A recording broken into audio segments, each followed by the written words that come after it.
buenas noches, ¿qué tal? Bienvenidos al Cascabel en 13. Cerca de 500.000 de militantes inscritos en Podemos van a decidir con sus votos entre mañana y el próximo domingo si Pablo Iglesias y su pareja Irene Montero continúan o dejan por el contrario a la secretaria general y la portavocía parlamentaria del Congreso respectivamente.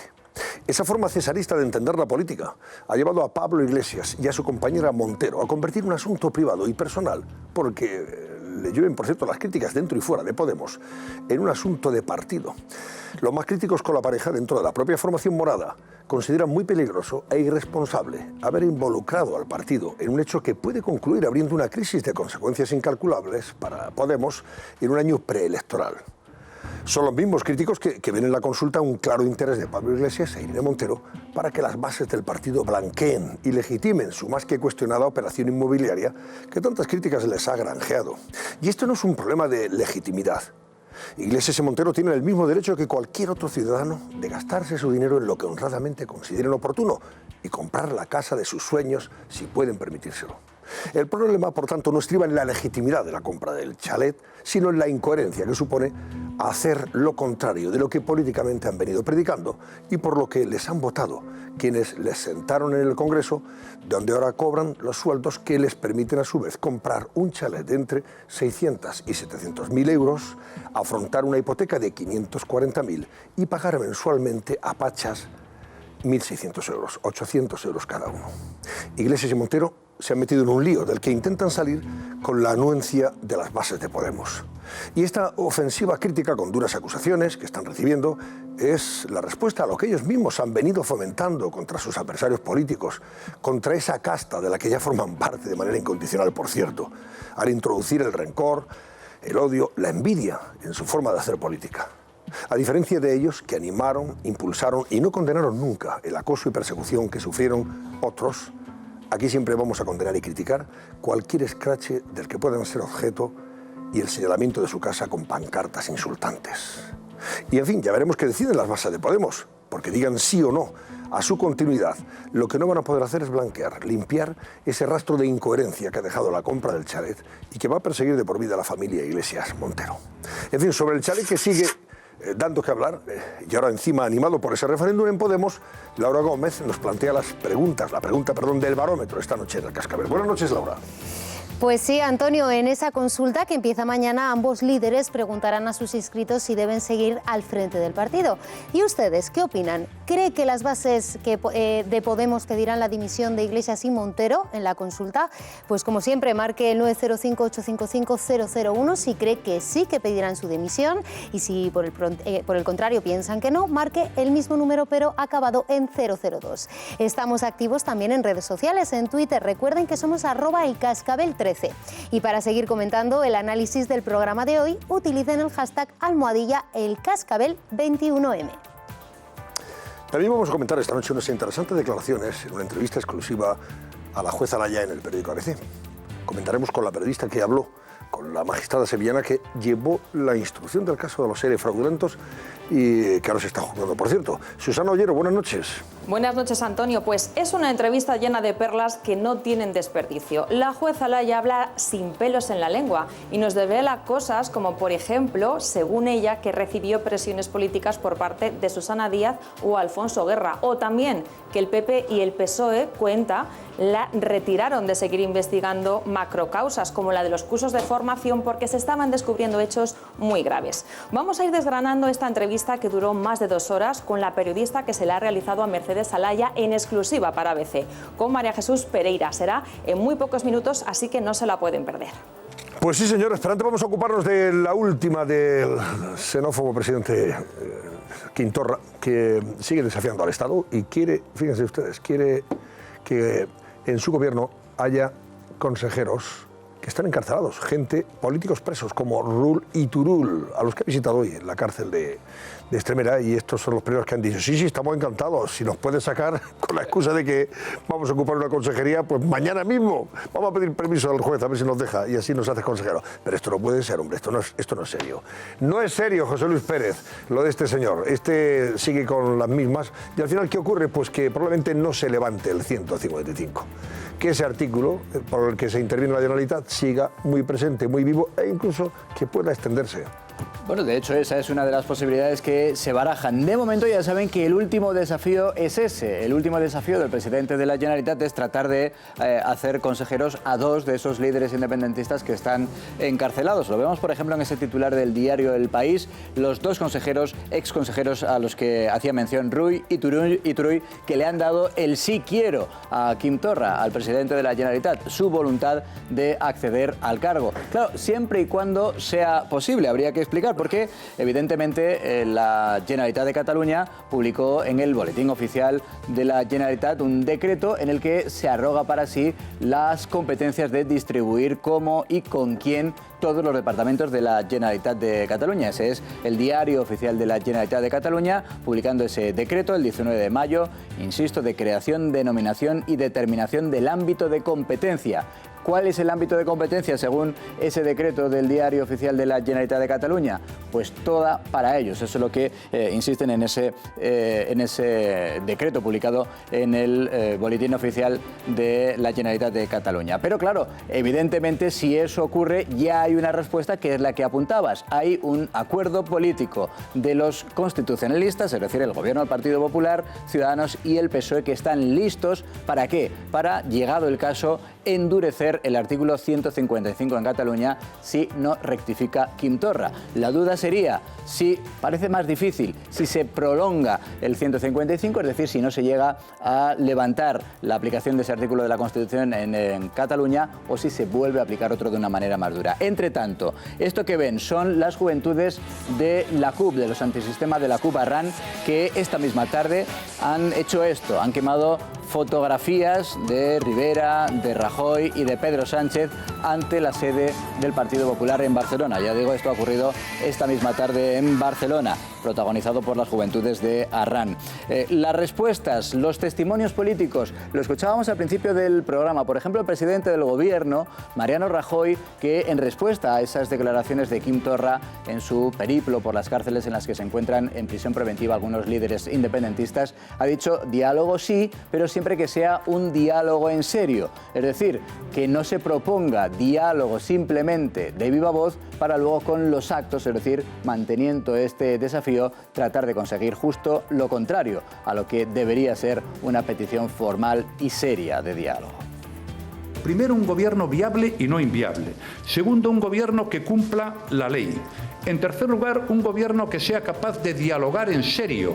Y por último, Cataluña requiere recuperar la normalidad institucional, económica y social.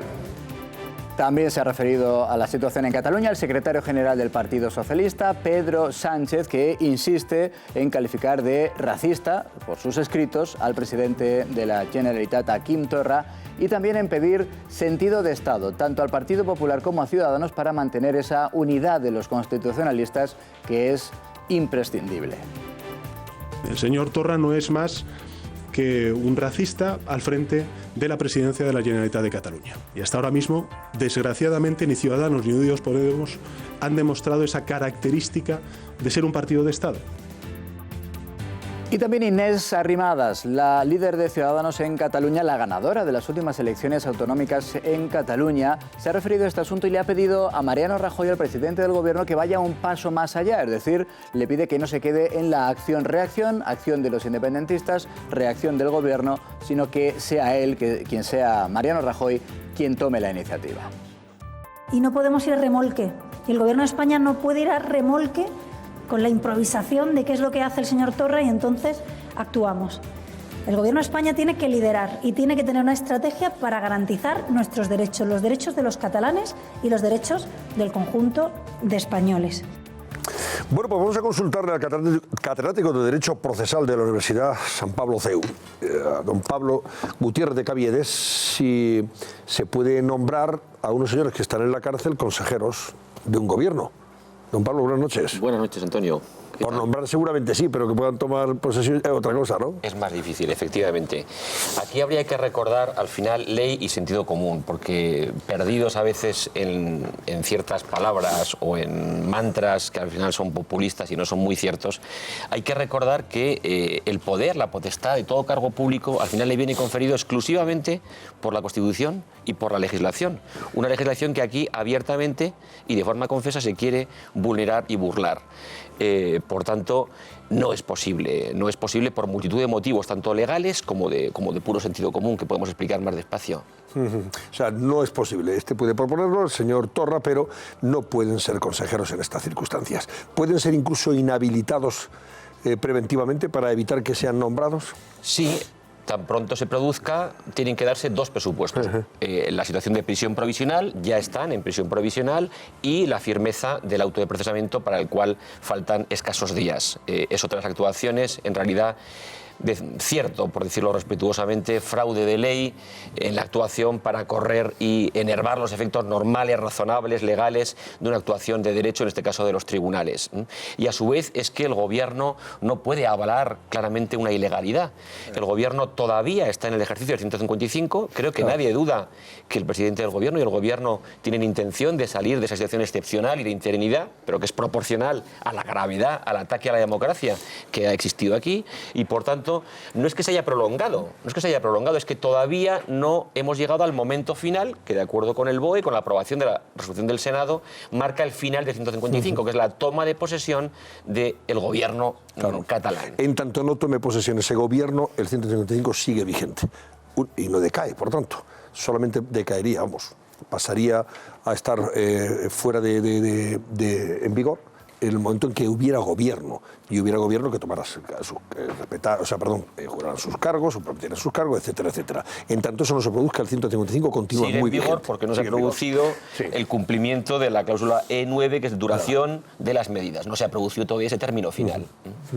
A ver, Javier. Sí, ha dicho el presidente racista Quim Torra hoy a la salida de la prisión que estas personas en todos los países de la Unión Europea no estarían en prisión preventiva. Y usted, como especialista en Derecho, no sé si podría dar la razón al xenófobo y racista Quim Torra o no.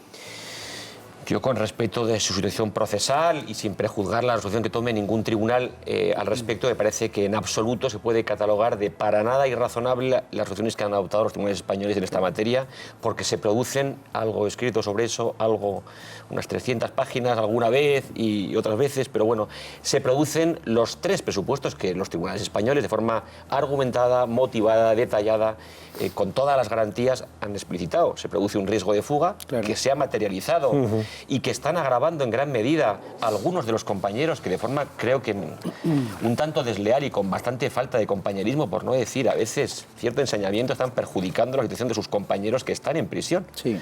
Algunos, me atrevería a decir que de forma bastante más digna.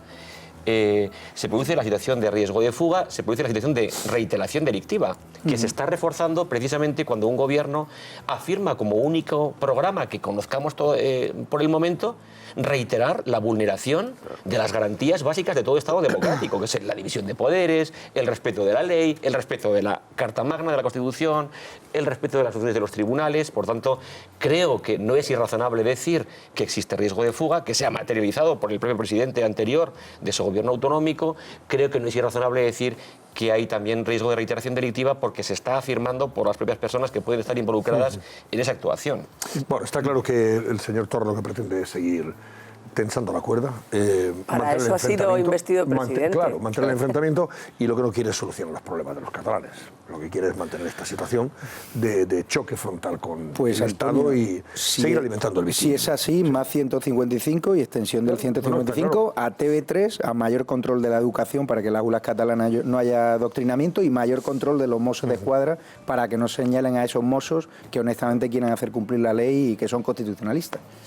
Añadiría incluso en cuanto a Europa, esto que se dice de Europa, sí. España permite sostener, se puede ser perfectamente nacionalista en España desde hace bastantes décadas. Y hasta independentista no hay en España. También se puede ser independentista, puedes defender la independencia, pero por los cauces legales, claro. Como Alemania, en el que no se puede mantener esa posición. España permite incluso que tú, lo que hasta ahora se ha hecho por algunos, se empezó haciendo por algunos diputados hace tiempo, de Arriba Batasuna y de Batasuna, de jurar por imperativo legal, es la esencia de la democracia, el que yo acepto el ordenamiento jurídico que a mí me da el poder y quiero cambiarlo. Entonces nos estamos explicando fatal, porque si en el resto de Europa, si España es mucho más permisiva y España dicta una euroorden y todo el mundo dice, no, de ninguna manera, y el delito de rebelión, qué horror, esto no lo vemos bien.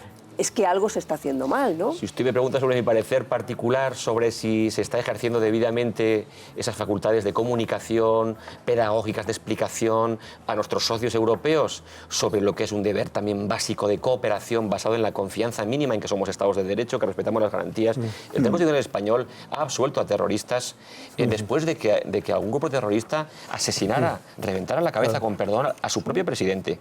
Ese tribunal ha absuelto por garantías procesales a terroristas u a otros muchos imputados por otros muchos delitos. Es decir, que tampoco me atrevería, en cierto modo, y si se me permite la expresión, creo que tampoco no debemos tener ni cierto complejo ni catetismo en el... Es decir, a mí me asombra, por ejemplo, como procesalista, el que un país como es Alemania, uno de sus tribunales, que está a un nivel provincial o lo que aquí sería autonómico, quizá, tenga cierta perplejidad o no sepa decir instantáneamente si una resolución que acaba de dictar es impugnable o no. Cualquiera de mis alumnos que ha aprobado la asignatura de procesal sabe si una resolución es impugnable o no. Es decir, o un país como Bélgica, profundo respeto a todos ellos, pero no seamos acomplejados, no seamos catetos. Un país como Bélgica, con perdón, esté diciendo que como falta un mínimo requisito formal, parece ser, que creo yo que está interpretado indebidamente, pero falta un mínimo requisito formal. Oiga, en España hace décadas, en cualquier país en que las garantías procesales son interpretadas de forma antiformalista, de acuerdo con la finalidad normal de todo requisito formal procesal, si usted cree que falta algo puramente formal, pídame, y existe un principio que todo jurista, todo abogado, todo juez, todo alumno, me atrevería a decir, conoce, que es el de subsanabilidad. Pídame, si somos estados que cooperamos, que confiamos, que somos leales mínimamente, pídame que subsane ese defecto. ¿Pero qué va a esperar de un país como Bélgica? Perdón un momento, porque tenemos que conectar con Juanma Castaño. Juanma Castaño está preparando su programa, está a punto de entrar en la antena en COPE para el partidazo y le hemos pedido que nos dé una opinión sobre la lista de Lopetegui. Hoy el seleccionador nacional, el señor Lopetegui, ha dado a conocer los nombres de los 23 jugadores que le van a acompañar en Rusia para este mundial en el que tenemos depositadas muchísimas esperanzas. Hay algunas ausencias notables, por ejemplo, entre otras la del amigo Morata. Morata es un extraordinario delantero y es verdad que algunos le echamos en falta. Al final lo ha convocado y, por ejemplo, se ha referido no directamente sobre el Lopetegui, pero sí ha hablado de las ausencias en estos términos. Es tener un recuerdo a los jugadores que no están en la lista, que han sido definitivos, decisivos en nuestra clasificación, que lo sentimos parte de nosotros, pero que desgraciadamente no pueden formar parte de la lista porque solamente entran 23 y es el trago más amargo, evidentemente. Jugadores que, siempre lo he dicho, que merecían estar aquí y no van a estar ni están en este caso, como el caso que comentas de Álvaro y demás jugadores, está Bartra, Illarramendi, Vitolo, etcétera, etcétera. Bueno, eso decía el seleccionador nacional, el señor Lopetegui. Juanma Castaño, buenas noches, Juanma. Hola Antonio, ¿qué tal? Buenas noches a todos. Bueno, pues ¿te gusta en cualquier caso la convocatoria, los 23 elegidos, aunque hayan quedado algunos fuera? Porque claro, no caben más, aquí son los que son y punto, ¿no?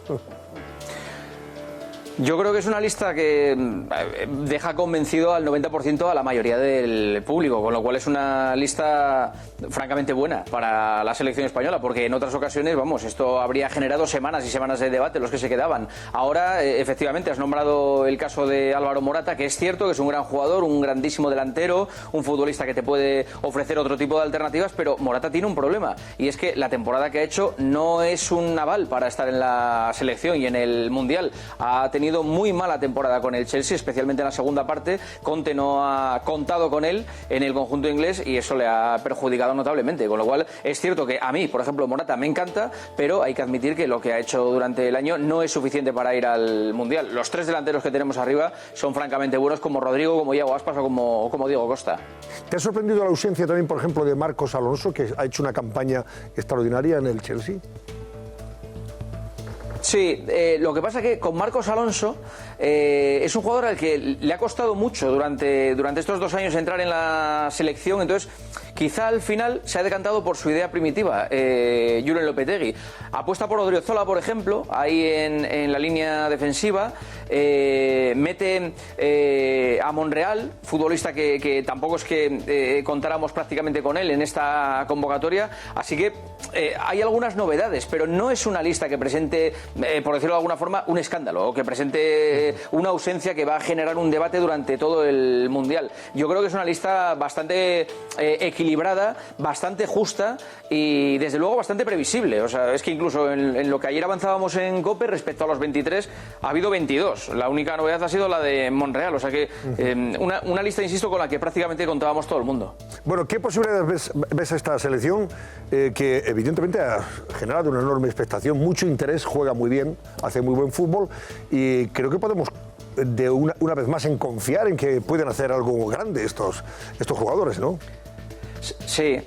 Tenemos buena selección, Antonio, tenemos un buen equipo, tenemos un seleccionador que lo está haciendo muy bien, lo ha demostrado en estos 2 años de la fase de clasificación, pero convendría recordar lo que pasó en el último Mundial en Brasil, que nos vinimos a las primeras de cambio después de ser campeones, y la última Eurocopa, que caímos en octavos. Con lo cual, no caigamos en la euforia de la fase de clasificación, ni de partidos amistosos, ni de que el Madrid o el Barça o el Atleti son equipos muy buenos. Esto es distinto, esto es un Mundial y es nuevo para muchos de los que van a estar en Rusia. Con lo cual, yo pediría un poquito de calma con el grupo y desde luego no pensar que se es campeón, insisto, porque el Madrid pueda ganar el sábado la Champions o porque el Atleti haya ganado la Europa League. No tiene nada que ver. Vamos a ver qué pasa con este equipo. Yo, para mí, Brasil y Alemania están un escalón por encima de España en este Mundial de momento. Bueno, vamos a ver. Confiemos en que ese escalón lo subamos nosotros antes que ellos incluso. Una cosa más, Juanma, antes de dejarte, que creo que empieza ya el partidazo, estás a punto de comenzar en COPE el programa, pero sí, tengo aquí a 2 oscenses locos por la música, porque el Huesca puede hacer historia. Bueno, enhorabuena. Lo ha hecho ya. No, ya la ha hecho. Ya la ha hecho. Te iba a preguntar por el resultado de ese partido. Pues oye, que hay que darle enhorabuena, ¿verdad? 0-2 ha ganado el Huesca en Lugo. Sí, señor. O sea que ya lo tenemos como equipo de primera. El Huesca, ¿quién lo diría? Sí. ¿No? Además de a las 11:30 en el partidazo hay que abrir con el nuevo equipo de primera división, que es el Huesca. Sí, señor. Y Petón, que creo que está, que vamos, tira, cohetes. Está tirando cohetes. Petón tiene mucha culpa. Bueno, cualquiera aguanta. Cualquiera aguanta ahora a Petón con el Atleti, campeón de la Europa League, y el Huesca en primera división. Va a estar hablando una semana sin parar. Si ya le gusta hablar, imagínate ahora. Pero con mérito, claro. Es algo histórico, sí, muy bien. Y estamos emocionados los orcenses. Bueno, Juanma Castaño, gracias, buenas noches y suerte a la selección, por supuesto. Enhorabuena, adiós, gracias. Igualmente, gracias, hasta luego. Bueno, pues enhorabuena a vosotros también, hombre, claro, faltaría más ya a todos los oscenses. Sí, señor. Qué maravilla, qué noticia más buena. Muchísimo, Antonio, claro, desde Huesca. Sí. Mi madre siempre me dice, saludos para Antonio, saludos para Antonio, que todos los vecinos, o sea, que desde aquí hacemos orgullo. Hoy están en la calle probablemente celebrando. Hoy un poquito menos, a lo mejor. Hoy un poquito menos. Pero bueno, mañana. Echo de menos a Morata, pero no echo de menos, como están diciendo en las redes sociales, a Sergi Roberto, que es un tío que no siente los colores de España, como Gerard Piqué, que tampoco lo siente. Y yo quiero que vayan jugadores al Mundial de Rusia que sientan los colores y que sientan España como la siento yo. Y yo quiero que vayan los jugadores apoyados por todos los ciudadanos españoles. Sí, está bien. Y no que empecemos con estas cuitas de, ay, no, este no siente los colores, este no. No, que Piqué lo ha dicho abiertamente. Yo no me siento Piqué no ha dicho en ningún momento no siento los colores. Ha dicho que quiere estar en la selección, que lleva mucho tiempo y que se identifica con la selección. Es más, ha preguntado, ¿cuándo he dicho yo que soy independentista? ¿Y dónde lleva Nunca. él a su hijo? ¿A la diada a qué? A lo que le dé la gana, porque en este país, chico, hay libertad para ir a las manifestaciones, a las expresiones él ha sido el primero que ha mezclado política legales de júbilo que quiera. Y a mí no me parece bien que vaya con la selección española. Pues a Lopetegui, afortunadamente sí, porque es uno de los mejores centrales que hay en España y en el mundo. Así que yo le deseo mucha suerte a Piqué y a toda la selección. Que es lo que se espera de un país que esté con su selección. Pues que gane la selección, que es lo importante, con independencia de quién sea el que marque los goles. Quedémonos con la alegría. Una cosa, volviendo al tema de Cataluña, que antes estábamos antes con el profesor Gutiérrez Caviedes. Hay una historia que se ha vivido en la en la playa de Llanfranc, en Gerona, de unos separatistas que habían sembrado la playa de cruces, recordando a los políticos presos. Ellos dirían presos políticos. Nosotros hablamos de políticos que están encarcelados, que es muy distinto. Y ha habido enfrentamientos. Ahí vemos, por ejemplo, ahora en el momento en que ya un grupo de gente pues ha ido retirando esas cruces, las están retirando porque se la retiran definitivamente. Pero previamente ha habido algunos enfrentamientos. Por ejemplo, entre una mujer que también ha dicho que no estaba dispuesta a que esas cruces se colocaran porque no representan a toda Cataluña, etcétera, etcétera. Ven ustedes ese momento. Escolta, una cosa és la política i una altra cosa és que els nens es pensin que això és un cementiri. Què és això? Però què us penseu que és això? Vés explicant no vaig a cap puesto perquè tu m'estàs molestant. Tu vés-me filmant i posa'm un condó en la cara. Tu també ho estàs fent. No, jo no estic filmant a ningú. Estaves filmant que t'he vist que estaves filmant. Bueno, doncs ara et filmaré a tu per saber que ets tu el que estàs posant les creus, vale? No, jo no t'estic pas posant les creus, jo les estic remuntant. Bueno, és aquest senyor. Tampoc aquest senyor. Vale. Una mica de respecte. Mira què posa aquí. Respecte. Respecte. No són presos polítics, són polítics presos. Per què? Perquè van desobeir. Perquè van... No val la pena parlar. No, vámonos, no. ¿Qué coño es esto? ¿Qué es esto? Aquí se viene a tomar el sol. Vale.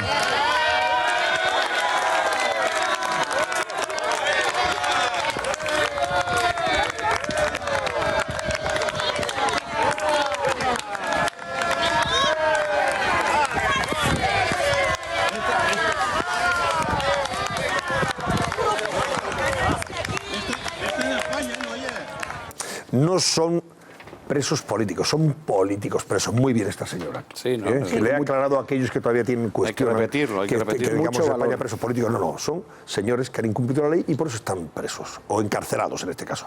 No son presos políticos, que es muy importante ese matiz.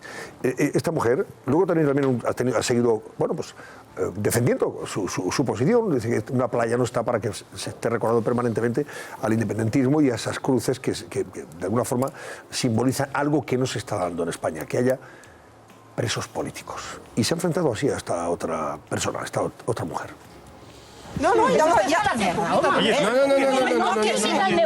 toques, no me vuelvas a tocar, ¿eh? Aquesta tia m'ha pagat. No t'he pagat. No le toques. M'has pagat. Venga, cargaros ya una puñetera vez. Y vosotros también. Nosotros estamos en nuestro país, en Cataluña. Playa de Llanfranc, Gerona, hoy ya han visto, hoy o ayer, pero en cualquier caso, una escena que viene a reflejar la tensión y la fractura social que vive ahora mismo Cataluña. Claro, es que el que juega con fuego termina quemándose. ¿Y quién al final vamos a ver fractura? situaciones que van a pasar de las palabras a las manos, etcétera, etcétera. Dios no lo quiera.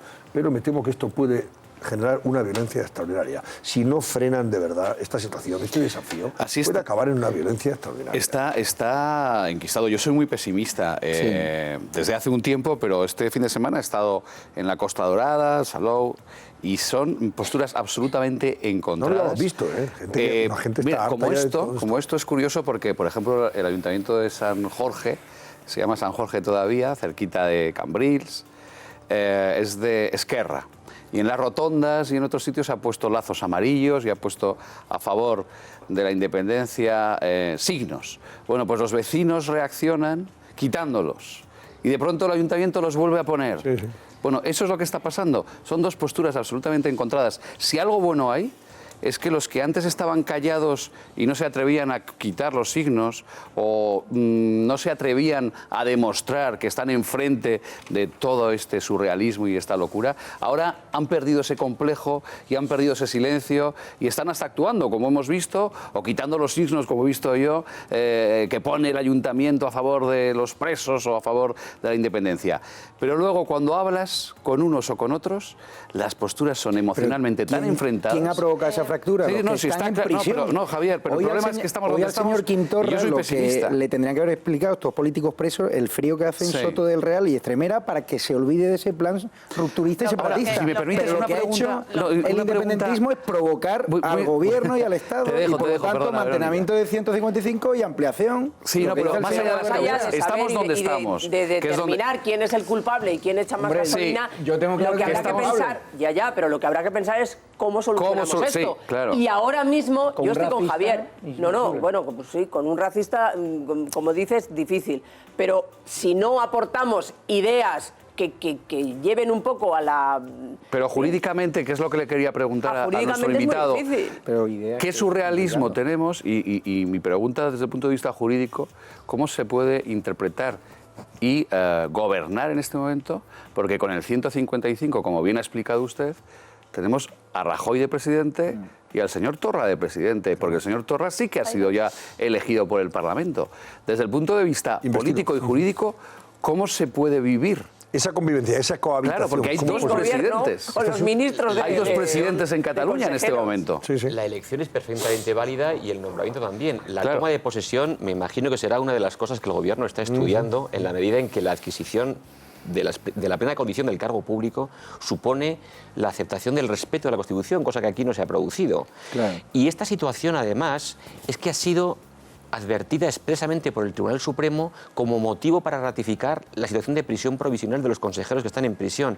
Precisamente que, como consecuencia de ese reparto de papeles en un grave ataque a la esencia de la democracia, en ese reparto de papeles las personas que están imputadas y presas han sido perfectamente conscientes de la provocación de situaciones como esta e incluso el riesgo de que se agrave y se encrudezca la situación que estamos viendo aquí, en la que hasta ahora se ha dado por hecho que parte del país iba a aceptar de forma incolume una constante vejación o insulto, porque esto no deja de ser un insulto a un país o un insulto a muchos miles de sus ciudadanos o una limitación de los derechos políticos y de participación cívica y política en condiciones de igualdad en una democracia. Se da por hecho que por una parte puede haber vejación o cinismo y que la otra va a aceptar sin ningún tipo de... Entonces, esa situación ha sido advertida por el Tribunal Supremo, de hecho. ¿Cómo se puede producir? Es que de momento, hasta que se publique en el boletín la propia toma de posesión y del presidente... No ha decaído el 155. No, y por tanto, el señor Torra puede firmar un acto jurídico que implique un acto de gobierno. Sí, alguno ha sido aprobado por el Gobierno. Alguno, como la estructura del Gobierno, que no es perfectamente válido, sí, y de hecho ha sido aprobado y publicado. Pero no tiene todo efectividad. Porque el Gobierno no lo ha rubricado. Claro. El Gobierno tiene Hay una atribuidos... estructura, pero no está completada. Sí, lo que no ha publicado han sido los nombres. Claro, por eso que la estructura sí, pero no lo ha rubricado el Gobierno. Dice, porque los usted nombramientos nombra son tantos abiertos. ministros, Eso es. tantos consejeros van a formar parte del Gobierno. Bien, Claro. aprobado. Ahora me dice usted quiénes son. Y cuando mete ahí a dos encarcelados y a dos fugados, dice, esto no va.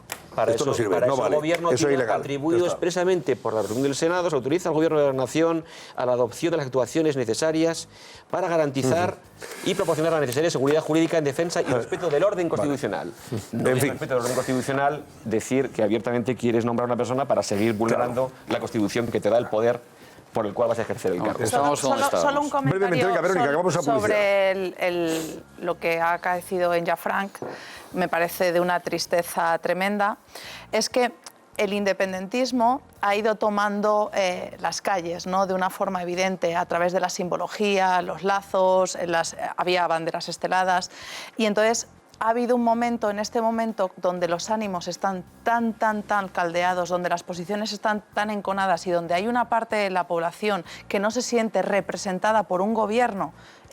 Uno de los imágenes, uno de los símbolos que el presidente de la Generalitat utilizó en la toma de posesión fue un lazo amarillo. Y es lo que lleva puesto, Claro, has visto, está en que Extremera, solo con su lazo representa amarillo, a la todo el rato. mitad de los ciudadanos. Claro, Entonces, como hay una merma de la legitimidad por el propio Torra, que no hace de la presidencia de la Generalitat un gobierno para todos, sino de parte, pues hay unos ciudadanos que están en pleno revuelo y rebelándose contra esto. ¿Cuál es el problema? El problema no es que se rebelen, el problema es que de un manotazo, como le hemos dicho, hemos visto perfectamente que se le daba para quitarle el móvil, a un caso de violencia explícita, no va un granito de arena de lo que estamos viendo en esa playa. Puede haber enfrentamientos De hecho, serios. ya ha habido enfrentamientos en las calles. Ha habido, enfrentamientos esporádicos, pero ha pasado. Y que iban a quitar carteles unos y se encontraban a la vuelta de la esquina con otros que eran los que los ponían a favor y en contra y se han acabado pegando. Y Torra dice que la mitad de los catalanes que se sienten españoles tienen una tara en el ADN. Normal que se quieran rebelar. Es que yo me siento indignado y ofendido. Pues yo le recomiendo a Torra que se mire al espejo. Yo soy catalana y no me siento independentista. Y, chico, todo lo que dice no lo veo. Sin embargo, le oigo decir esas cosas y solo le sugiero que se mire al espejo. Que se mire al espejo. Pablo Gutiérrez de Cavite, gracias y buenas noches. Profesor, gracias, un placer. Volvemos enseguida. Vamos a comentar lo de la casa. Bueno, lo de la casa de Pablo Iglesias e Irene Montero sigue dando mucho que hablar, entre otras cosas porque en su propio partido, bueno, pues ha estallado la situación en forma casi de crisis, diría yo, por las críticas que está generando todo esto. Y ya saben que se ha abierto una consulta, se ha montado una consulta, un referéndum, para ver si la gente de Podemos, los militantes, aquellos que están inscritos, cerca de 500.000, entre mañana por la tarde y el domingo, votan si quieren que siga Pablo Iglesias como secretario general del partido, Irene Montero como portavoz del partido en el Congreso, o quiere que se vayan. Eso lo va a decir la militancia, lo va a decir de aquí al domingo, y el lunes habrá resultados. Porque ellos han considerado que si no le gusta lo de su casa, pues que sea un asunto de partido y que legitime el partido si deben o no comprar la casa, en definitiva, y blanqueen sus incoherencias, etcétera, etcétera. De eso hablamos enseguida, hasta ahora mismo. Antes, un consejito que nos da Susana Ollero para que no salgan a la carretera sin esto que les advierte Susana Ollero, ese avisador de radares de F15. Venga, vea. Abstención récord. Acusaciones de fraude. Con un único opositor. Así han sido las elecciones en las que Maduro se perpetúa en el poder hasta 2025. ¿Cómo ven los exiliados venezolanos en España este nuevo golpe de autoridad de Maduro? ¿Están de acuerdo con la participación de Zapatero como observador internacional en los comicios? En unos minutos analizamos las polémicas elecciones presidenciales venezolanas con el opositor Leopoldo López.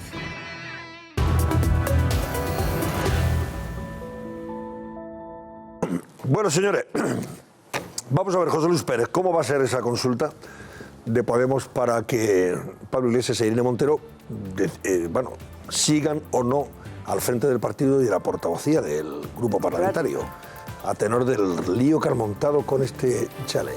Bueno, va a ser a partir de mañana y hasta el mediodía del domingo, hasta las 2 de la tarde del domingo. Podrán votar casi el 500.000 de inscritos, de esos simpatizantes de Podemos inscritos. Y lo que se va a decidir es el futuro político de dos de sus líderes, de hecho de su secretario general y de su portavoz parlamentaria. Ahí lo vemos en ese titular del diario El País. Las bases de Podemos serán quienes decidan el futuro político de Iglesias y de Montero, como apuntaba desde este martes y hasta el domingo. ¿Cómo va a ser? Bueno, pues lo explica el que en teoría es el árbitro de ese plebiscito, el secretario de organización de Podemos, Echenique, que en todo caso ya desliza cuál quiere que sea el resultado final de esa votación. Dice, espero que las bases tengan sentido común, porque lo que tienen que decidir, Echenique lo define de una manera curiosa. Dice que lo que tienen que decidir las bases de Podemos es la forma de entender la política de Pablo Iglesias y de Irene Montero. Lo que se ha decidido es preguntar a las bases de Podemos qué piensan de si Pablo Iglesias y Irene Montero pueden o no seguir en sus cargos, con lo que son, con su hipoteca, con su manera de ser, con su manera de entender la política. Confío en la inteligencia de las bases de Podemos. Bueno, han hablado también los dos protagonistas de esa noticia, la compra de un chalet de más de 600.000 euros con 2.000 metros cuadrados de parcela, es decir, han hablado Pablo Iglesias e Irene Montero. Pablo Iglesias dice que se trata de una decisión personal, pero que lo decente es convocar a las bases de su partido para que avalen la compra de ese chalet en la Sierra de Madrid. lo que tiene que hacer un dirigente político decente cuando se cuestiona su credibilidad es someterse al criterio de las bases. Y yo estoy convencido que el señor Ripa, que la señora Rodríguez, si alguna vez se cuestiona su credibilidad, no se aferrarán al escaño y al puesto y someterán a las bases que les eligieron su responsabilidad. A cualquiera que se nos ponga en cuestión éticamente, tenemos que preguntar a las bases si somos dignos de seguir desempeñando la responsabilidad para la que nos eligieron. Creo que hemos tomado una decisión personal legítima. Pero yo no le estoy preguntando a la gente si le parece bien o mal la casa en la que vivo. Le estoy preguntando si soy creíble y confiable para seguir ocupando las responsabilidades que ahora mismo estamos ocupando. Bueno, ya han visto, ya han podido escuchar que no desaprovechaban la ocasión para tratar de darle una patada en la espinilla a sus compañeros de partido que se han mostrado críticos y que se siguen mostrando críticos con toda esta polémica desatada después de que se conociera la compra de ese chalet de más de 600.000 euros. Porque la verdad es que, parafraseando aquello de Unamuno, podrán vencer, porque podrán vencer en ese plebiscito, pero no están convenciendo a todos sus compañeros de partido. Isidro López es un diputado de Podemos, es el mismo que ya en su día, poco después de que se conociera la compra de ese chalet y la organización del plebiscito, dijo cuál va a ser la siguiente, qué nos van a hacer votar, si se tienen que comprar o no, que avalemos o no la compra de su chalet en la playa. Bueno, pues hoy ha continuado con 2 tuits, la verdad que demoledores en esa red social, 2 mensajes. El primero decía holocausto plebiscitario. En el siguiente, este diputado de Podemos ya no tenía el cuerpo para bromas, dice bromas aparte, el hecho de que parezca una decisión tomada por El Mundo Today, que son unos bromistas además bastante ingeniosos, no ayuda. Lo que acaban de hacer Iglesias y Montero es, con ese plebiscito, dinamitar Podemos como organización, dinamitar Podemos, reducirla a un aparato de legitimación de los caprichos de sus líderes. Ya lo era, pero ahora a la vista de todos. Las críticas internas continúan también, especialmente desde Podemos en Andalucía. Su secretario de Comunicación sigue la estela del alcalde de Cádiz, de Kichi, que dijo aquello de yo seguiré viviendo en mi casa habitual con toda la dignidad, no necesito vivir en una casa de 2.000 metros cuadrados, con parcela de 2.000 metros cuadrados, para que mis hijos gocen de intimidad. Hoy, insisto, el secretario de Comunicación de Podemos en Andalucía criticaba la manera en la que se ha gestionado esta crisis interna en Podemos. Vean. El impacto que ha tenido este asunto pues no se midió bien. Me siento más identificado con la práctica cotidiana de José María González Kichi y así lo digo abiertamente, no hay ningún problema. No voy a participar en esta consulta. Yo no comparto la decisión de someter a consulta de los inscritos e inscritas una decisión que, insisto, creo que es de su ámbito estrictamente personal, que en el momento en que hacen que toda la organización política se implique en esto, arrastran con ello a toda la organización. Yo confío en que aún estén a tiempo de retirarla, porque de verdad que me parece una mala decisión. Pues era Lorena Ruiz Huerta, la portavoz parlamentaria de Podemos en la Asamblea de Madrid, que en declaraciones a La Sexta lo que pedía, yo lo han visto, es directamente que se retirara esa consulta, que en realidad comienza mañana mismo para los casi 500.000 inscritos de Podemos. ¿Y el resto de partidos cómo se han tomado esa decisión de convertir en un plebiscito esa decisión de la compra de un chalet por parte de Pablo Iglesias e Irene Montero? Pues Pedro Sánchez, el secretario general del Partido Socialista, la verdad es que acude al sentido común. Él dice, por mucho que voten, los inscritos de Podemos lo que no pueden ser son los jueces de la credibilidad política de sus líderes, de Pablo Iglesias y de Irene Montero. La base de Unidos Podemos no puede hacer de jueces sobre la coherencia y la credibilidad de sus líderes. En todo caso serán testigos. Si él reivindica el derecho a la intimidad de su familia, ¿qué pasa? ¿Que nuestros hijos y nuestras madres son de peor condición que la suya? Recordaba la vicepresidenta del Gobierno el escrache que ella misma sufrió a las puertas de su casa con su hijo recién nacido. También ha hecho referencia en respuesta a la vicepresidenta del Gobierno a aquel escrache Pablo Iglesias. No lo ha hecho, supongo que lo imaginarán, no lo ha hecho para condenarlo, aunque fuera transcurrido el tiempo. Lo ha hecho para calificarlo. Él dice que cuando los scratches los sufren algunos otros dirigentes políticos, en este caso Soraya Sáez de Santamaría, son reivindicaciones políticas. En cambio, él se confiere en juez de lo que está ocurriendo en estos días y dice que lo que él está sufriendo es un ataque fascista. Al contrario, yo creo que los escraches se expresaban en este país a movimientos sociales que estaban pidiendo a algunos dirigentes políticos que no siguieran llevando a cabo desahucios y que no siguieran aplicando políticas de dolor. Quien compara eso con las amenazas fascistas o con las convocatorias de coordinadoras fascistas es un miserable.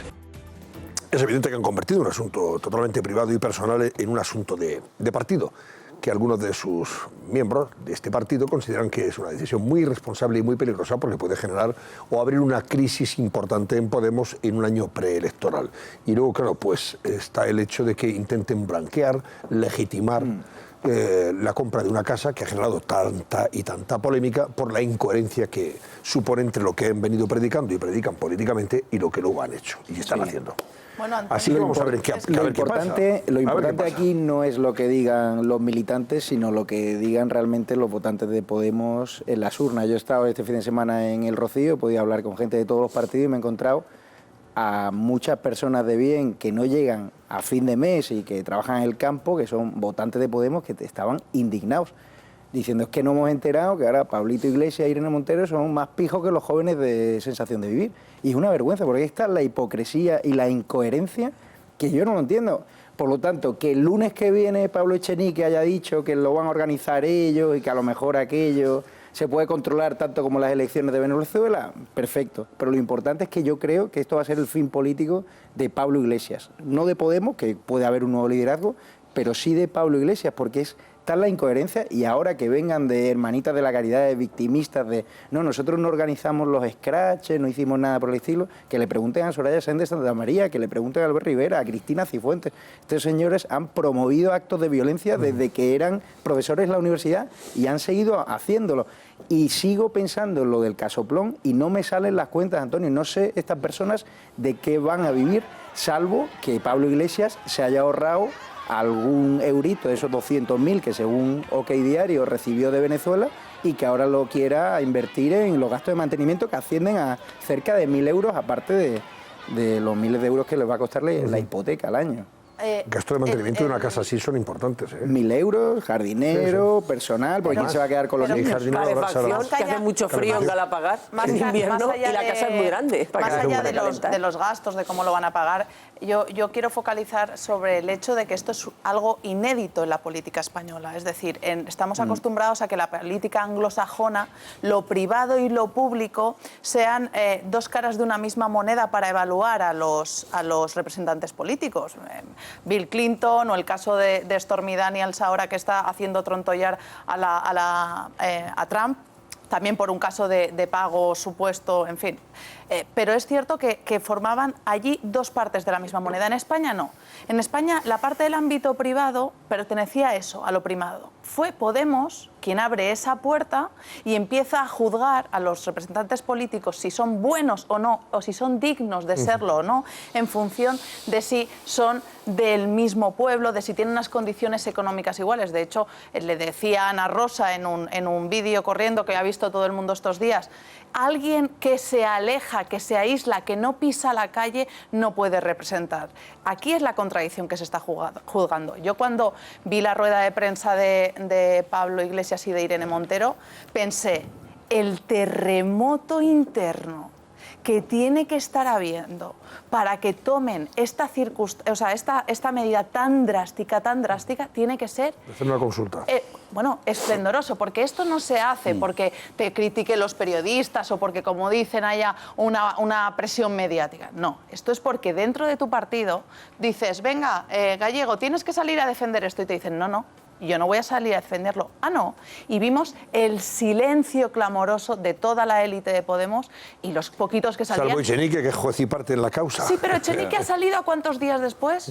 ¿Cuántos días después? Sí, pero ha inaugurado la campaña, ¿eh? Sí, el coletazo de salida lo ha dado Echenique diciendo, confío en la sensatez de los inscritos. Lo último que quería decir es que yo no estoy de acuerdo con Javi en esta ocasión. Yo creo que se va a producir una paradoja bastante importante, que es que ellos van a salvarse con esta decisión, eso lo tengo claro. pero que Podemos esto va a sufrirlo electoralmente Sí, claro. de una forma absolutamente desgarradora. Que van a perder millones de votantes, porque esas personas que en la crisis económica vieron a Pablo Iglesias como ese líder que estaba del lado de los pobres, ese hijo de un obrero, que ahora hemos descubierto que el obrero tiene 6 pisos, entre ellos uno del barrio Salamanca. Pero no, era abogado. Bueno, el padre de Pablo Iglesias, él dijo en Ana Rosa Quintana que era él, soy un hijo de un obrero y tal. Entonces hay personas que le han entregado su confianza y este chico está a favor de los movimientos ocupas, de los antidesahucios, y ahora nos encontramos con que tiene un casoplón de 600 y pico mil euros que a saber cómo lo va a pagar. Me parece una incoherencia y una hipocresía que también se ha instalado en la izquierda, porque recuerdo los cargos socialistas que hace unos años iban a favor de la educación pública y luego iban algunos a universidades privadas, sus hijos, o esos líderes de opinión de la izquierda que los ves en los mejores restaurantes de Madrid tomándose Vega Sicilia y luego los ves hablando yendo de pobre con unas vestimentas que dices tú, bueno, o sea, a mí eso me parece cara dura, porque a mí me pueden criticar de todo, pero yo soy un tío coherente, y a Albert Rivera le pueden criticar de todo, pero él tiene derecho a comprar la casa que quiera, que valga lo que quiera, porque él no va de comunista, ni de ocupa, ni va fomentando escraches. Y es un hombre que si le apetece comprarse un Porsche, pues adelante. Bueno, si tiene dinero para hacerlo, todo el mundo tenemos derecho. No creo que se lo compre.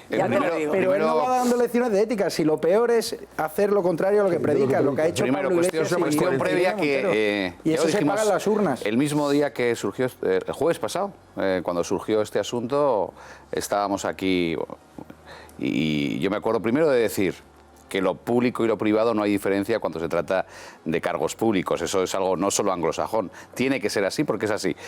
No, lo matizo. Lo digo así, ellos grosso modo. hacen una declaración pública al Congreso de los Diputados. No. Yo vuelvo a explicar lo que dije. Y explican ellos sus ahora bienes, eso es público. Resguardando o se están intentando, distanciar, jugando con público y privado. Un cargo público, un personaje público, lo privado, su vida privada, claro que tiene influencia, aspectos de su vida privada, precisamente por la coherencia. Es decir, tú no puedes tener un discurso público defendiendo unas ideas y luego que tu actitud privada sea contraria. Por eso lo privado tiene relación con lo público en los cargos públicos. Dicho esto, a modo general, porque no es que sea anglosajón, lo habéis comentado aquí, no es que los anglosajones, no, lo privado, aspectos de lo privado tienen una repercusión en los cargos públicos extrema, precisamente porque desnudan las posibles incoherencias. Sí. Incoherencias que en este caso, también lo comenté yo aquí el jueves pasado. Termino, Antonio. Sí. En este caso, yo me acuerdo que dije, le está pasando ya a día de hoy, el jueves pasado, una factura en la gente de Podemos tremenda, que ni ellos mismos imaginaban. No, ¿pero por qué? Ha habido muchas incoherencias previas, es decir, aquí yo hago un escrache, Pablo Iglesias, a Rosa Díez en la universidad, y eso no es un escrache, eso es libertad de expresión, no dejar dar una conferencia a un cargo público en mi facultad. O a Felipe González. Exactamente. Ahora, si me lo hacen a mí, eso es un ataque fascista. Esas son incoherencias en las que han nadado mucho tiempo. Pero ¿qué pasa? Que de cara a tu electorado, eso se veía bien porque iba contra el contrario.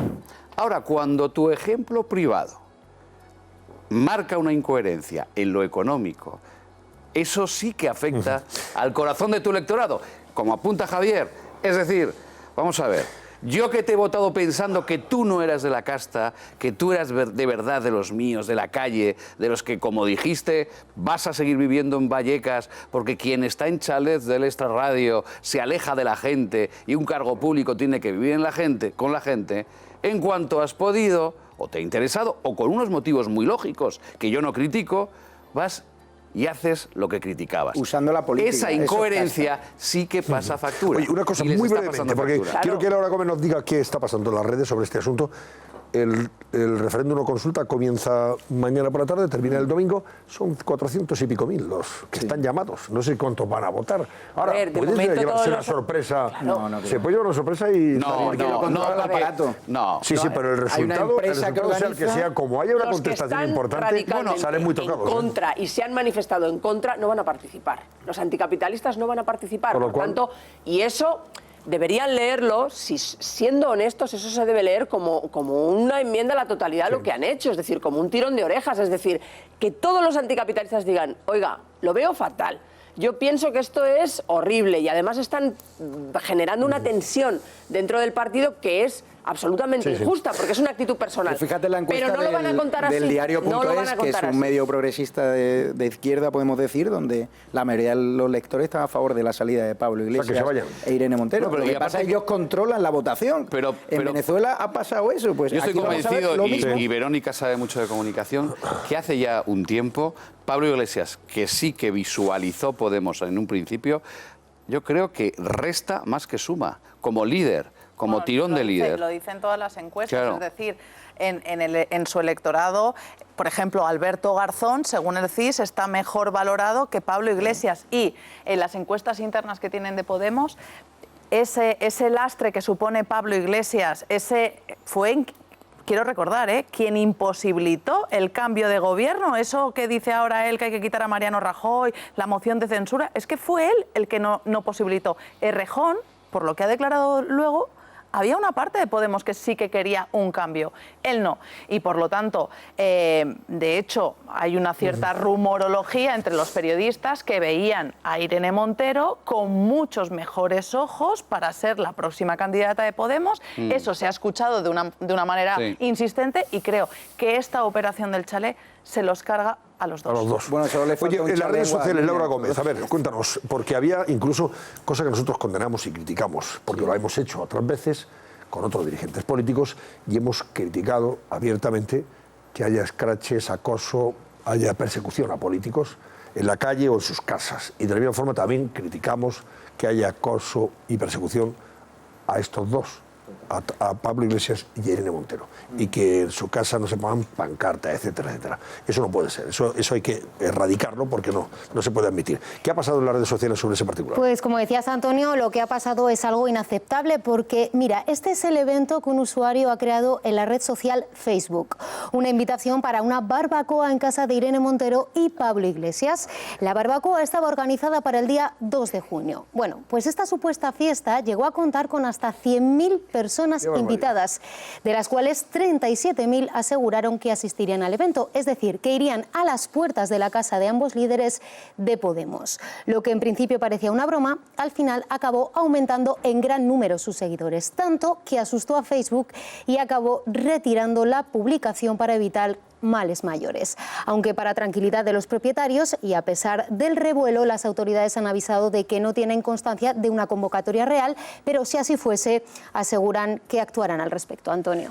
Y hay, por cierto, fotos nuevas en OK Diario de la casa en cuestión. Venga, exactamente, cuéntanos. seguimos conociendo detalles de la casa nueva de Pablo Iglesias y de Irene Montero, que ha publicado, como decíamos, OK Diario. Lo que todavía no habíamos visto eran los baños, que aquí los tienen, un baño completo y un aseo más pequeño, 2 en total en toda la casa. Otra parte que tampoco habíamos conocido pues será el garaje, que ahí lo están viendo también en las imágenes. Y esta es la famosa casa de invitados, que en esta instantánea podemos ver pues cómo es por dentro de esa casa. El resto de los lugares ya los vimos en ese tour que hicimos la semana pasada, no sé si os acordáis, por el chalet, pero estas nuevas fotos nos muestran diferentes perspectivas de esos mismos espacios. Pero fijaos bien, porque esta casa ha trascendido a la dimensión internacional. La prensa francesa habla de villa opulenta en urbanización selecta. Dice: Pablo Iglesias compra una villa con piscina. Podemos corre el riesgo de naufragar.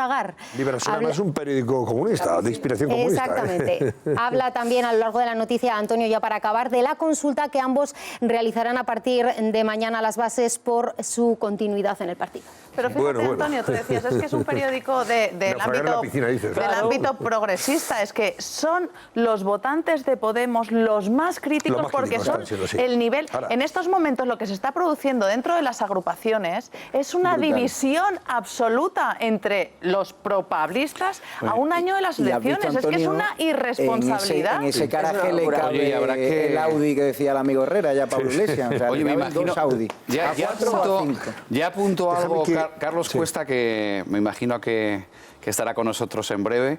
Ya apuntó algo la pasada semana y yo quiero subrayarlo porque se van sabiendo más cosas. La Caja de Ingenieros el préstamo se lo da la Caja de Ingenieros de Barcelona. Bien, parece ser que se está demostrando que la Caja de Ingenieros fue la que recibió dinero ingresado por el crowdfunding para sufragar Podemos hace un tiempo por una decisión unipersonal, sobre todo, de Pablo Iglesias Turrión. Es decir, si esto se demuestra, y esto ya es evidente, parece ser, aquí ha habido un trato de favor clarísimo. Claro. Es decir, es una caja que eligió Pablo Iglesias para ingresar dinero, ojo, de los que modestamente aportaban una pequeña cantidad, a lo mejor estando hasta en el paro, creyéndose ese mensaje de Podemos. Esa caja recibe esos 3,7 millones de euros, creo recordar. Ahí está publicado en el Tribunal de Cuentas el número de cuenta. Y ahora es esa caja quien da caja que está directamente relacionada un crédito con el que, hombre, parece ser que a otros no le hubieran Javier, dado en las mismas condiciones. Digo, caja que está directamente con relacionada Òmnium Cultural. Con Òmnium Cultural, Claro. con la Asamblea Nacional Catalana, o sea, con el independentismo. El presidente de la Caja de Ingenieros es el Totalmente. vicepresidente Pablo Iglesias actual quería de llegar- Òmnium Cultural. Es quería decir, saltar los que ya cielos, más allá llegar a de la la Moncloa, y incoherencia... como- No, pero como Javier, no ha más podido, allá pues de se la monta la incoherencia... Moncloa en Galapagar, ya Más está. allá de la incoherencia, hombre, esto ya sería mucho más grave. Esto ya sería... Dé explicaciones usted, porque si esto se demuestra que es un trato de favor, esto ya es muchísimo más grave de lo que ya le está pasando factura electoral. Esto ya es un paso más allá. Mirad cómo Echenique mata al mensajero, que es muy habitual en estos casos. Echan Sí, la lo hacen culpa todos, al lo hacen empedrado todos. y al periodista o a la Ahí periodista. no. Vean. 3,7. Bueno. Creo que periodismo no es difundir lo que las cloacas del Estado publican para destruir personalmente a cargos públicos. Pido por favor desde aquí que se pare de acosar a la familia de Pablo Iglesias y de Irene Montero, porque creo que es algo repugnante y creo que es algo que nos devuelve a épocas pasadas. Creo que España es un país moderno que debería estar por encima de este tipo de prácticas mafiosas y repugnantes. Bueno, Habría que preguntarle al amigo Echenique En fin. si al asistente al que pagaba en negro va a ser ahora el nuevo jardinero de la mansión de Pablo Iglesias, del caso Plon, ¿o no? Pero tiene gracia, hombre, como Curioso. arremete contra la prensa cuando lo que la prensa pública no le gusta. ¿Sabes lo que ha enervado muchísimo Sí, a le la gusta gente? estar encantados, La sí, es imagen. para pegar a los demás, sí, que OK Diario haya enseñado la imagen, porque eso es lo que ha molestado y enervado. Por cierto, en contraste con Pablo Iglesias y con Irene Montero, Garzón, Alberto Garzón, también se ha comprado un piso, es más modesto, 200.000 euros, ha empleado el hombre y también espera un bebé. O sea, este sigue viviendo ahí en Rivas hacia Madrid. Su boda no fue modesta, eso hay que recordarlo. Eso es verdad. Fue muy burguesa, eso fue un cortaron todo el bodorrio, pueblo con la bodorrio de los policía. que no faltó de nada. Él aprendió. ¿Y viaje de novios? Sí, sí, de 20 días por los No se puede ser comunista y tener ese bodorrio, la verdad. Una cosa Pues sí se entiendo puede, que es claro. algo Sí que se puede, como Javier, la no, pero- boda, pero que se puede. incluye que también intervienen tus padres, los padres de la novia, es decir, es algo mucho más que una decisión personal de una casa cuando, insisto, si el problema no es que se hayan comprado una casa, Que se la pueden comprar lo con que el dinero quieran. o no El la problema verdad. es que El ellos discurso. habían dicho, Claro. quien vive alejado en una mansión no pisa la calle, Hombre, no puede representar a los ciudadanos. Y eso es habían lo que dicho habían más, dicho. con Luis de Guindos. Sí, exacto. Usted pondría la economía del país en manos de un tipo que se compra una casa de 600.000 euros. Hombre, Pablo, esto se te vuelve en Que no se contra. puede ir de Es un pobre. boomerang. Si no, No se- ponemos la es un economía, boomerang. no ponemos el No se gobierno. puede ir de pobre y ser un pijo que solo le falta la Conste que casa a mí me Guadalmina parece este que verano. quien se gana el dinero honradamente lo puede invertir en Carlos lo que Cuesta, quiera. buenas noches, Carlos. Mencionado era usted hace un ratito, ya le tengo aquí. Los 6 diputados más endeudados porque están pagando casa, ¿quiénes son? Sí. Los Ahora diputados más endeudados del Lo Congreso. vamos a ir viendo. A De ver. todas formas, tenéis repertorio de Nueva Casa, que la publicábamos hoy en OK Diario. Sí, sí. No es de Madrid, es de Murcia, pero aquello sí que es bueno, una casa. claro, también es una dirigente de Podemos que se ha comprado una especie de Es Falcon la número Crest, ¿no? 2 en el ayuntamiento, una concejal. ¿De Podemos? De Podemos, sí. ¿Qué me dices? Bueno, pero- De Murcia, Ayuntamiento de Murcia, capital. Sí, tenía una casita de pueblo, la típica Sí, sí. casita de Murcia, y la ha reconvertido en toda una finca con una piscina de 50 metros cuadrados, ¿Qué me una dices? avenida. ¿Cómo 50 metros cuadrados? Pero vamos a ver si 50 metros cuadrados casi olímpica, Carlos. Bueno, un poco menos. Pero vamos, pero tiene... En total Bueno, 50 tiene- metros son muchos. Es olímpica. Es olímpica. Carlos ¿no? usa una expresión que a mí me ha gustado, del Falcon Crest. Del Ha montado Falcon ahí un Crest. Falcon Crest. Se llama Moreno Micol y suma 10 inmuebles, uno de los cuales además lo tiene declarado como trozo de tierra, pero en el trozo de tierra hay otras 3 viviendas con piscina. Y luego O sea, tiene un Mercedes, una BMW y un velero. O sea, una mujer rica y de posibles, pues muy bien, me parece bien. Está bien Se ha eso. quedado Verónica con una cara. Hay que leer más OK Diario. No, si no es por leer OK Diario, Carlos. Estás pensando que en qué momento nos hiciste de Podemos. Dilo. Es que hay que hacerse de Podemos, yo creo, a este nivel, ¿no? Antonio, A este ¿no nos punto. pagas bien? Es la vía hacia la riqueza. ¿No te da pa'l veneno? hacerte de Podemos. ¿No? Antonio. Ni para la charca, ni para una Con lo que charca. aquí reciben no tienen ni para debajo del puente, ni para, Ni para la casetilla del perro. una caja de cartón debajo del puente. Vamos a ver, los 6 diputados más endeudados, ¿cuáles serían? Vamos con el listado de los que recibieron. Primero vamos a mostrar los que recibieron el mayor crédito hipotecario. Después los que les queda la mayor deuda viva, que son dos cosas distintas. El ranking por préstamo pedido y concedido lo encabezaba Rafa Merino. 742.000 euros de crédito. El número 2 es otra persona del Partido Popular, Fernando Martínez Maillo, 635.000. El número 3 sigue siendo del Partido Popular, Manuel Blasco, 620.000. El 4 es Soraya Sáenz de Santa María, la vicepresidenta del Gobierno, 599.000. El quinto sigue siendo del Partido Popular, Alicia Sánchez Camacho, con 558.000. Y en sexta posición ya aparece una persona de otro partido, el Partido Socialista, 550.000. Mencionaba un detalle, Javier, que tiene toda la razón. Es decir, aquí, más que el nivel de endeudamiento, es con quién lo consigues y si tienes una cosa que en la empresa privada se llama operación vinculada. Es decir, en ninguna empresa privada se permitiría que tú, si tienes la capacidad decisoria, la firma sobre tu patrimonio, tengas relaciones privadas que te puedan beneficiar con una empresa a la cual tú puedes beneficiar empresarialmente. Porque automáticamente el conflicto de intereses lo tienes garantizado. Y eso es lo que en ninguna empresa privada se permite. Los despachos de abogados te obligan a dar toda la relación de fondos de inversiones que tienes, de planes de pensiones, para que nunca jamás puedas mezclar clientes empresariales y patrimonio personal.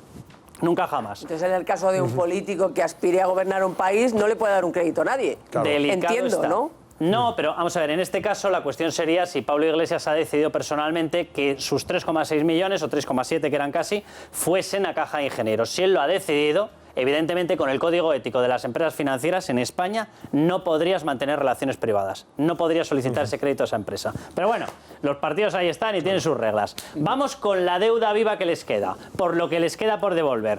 Cambia un poco el ranking, pero de partidos, si os fijáis, sigue apareciendo el PP bastante arriba. Alicia Sánchez Camacho le quedan 545.000 euros por devolver, Fernando Martínez Maillo le quedan 490, Miguel Ángel Paniagua le quedan 447. Aquí ya se nos cuelan dos personas de Ciudadanos, Guillermo Díaz, 390.000. Guillermo Díaz, si os acordáis, es el del famoso viral en el que explica el porqué de la cruz que llevan los aviones, que la verdad que lo hace con muchísima gracia, Guillermo Díaz.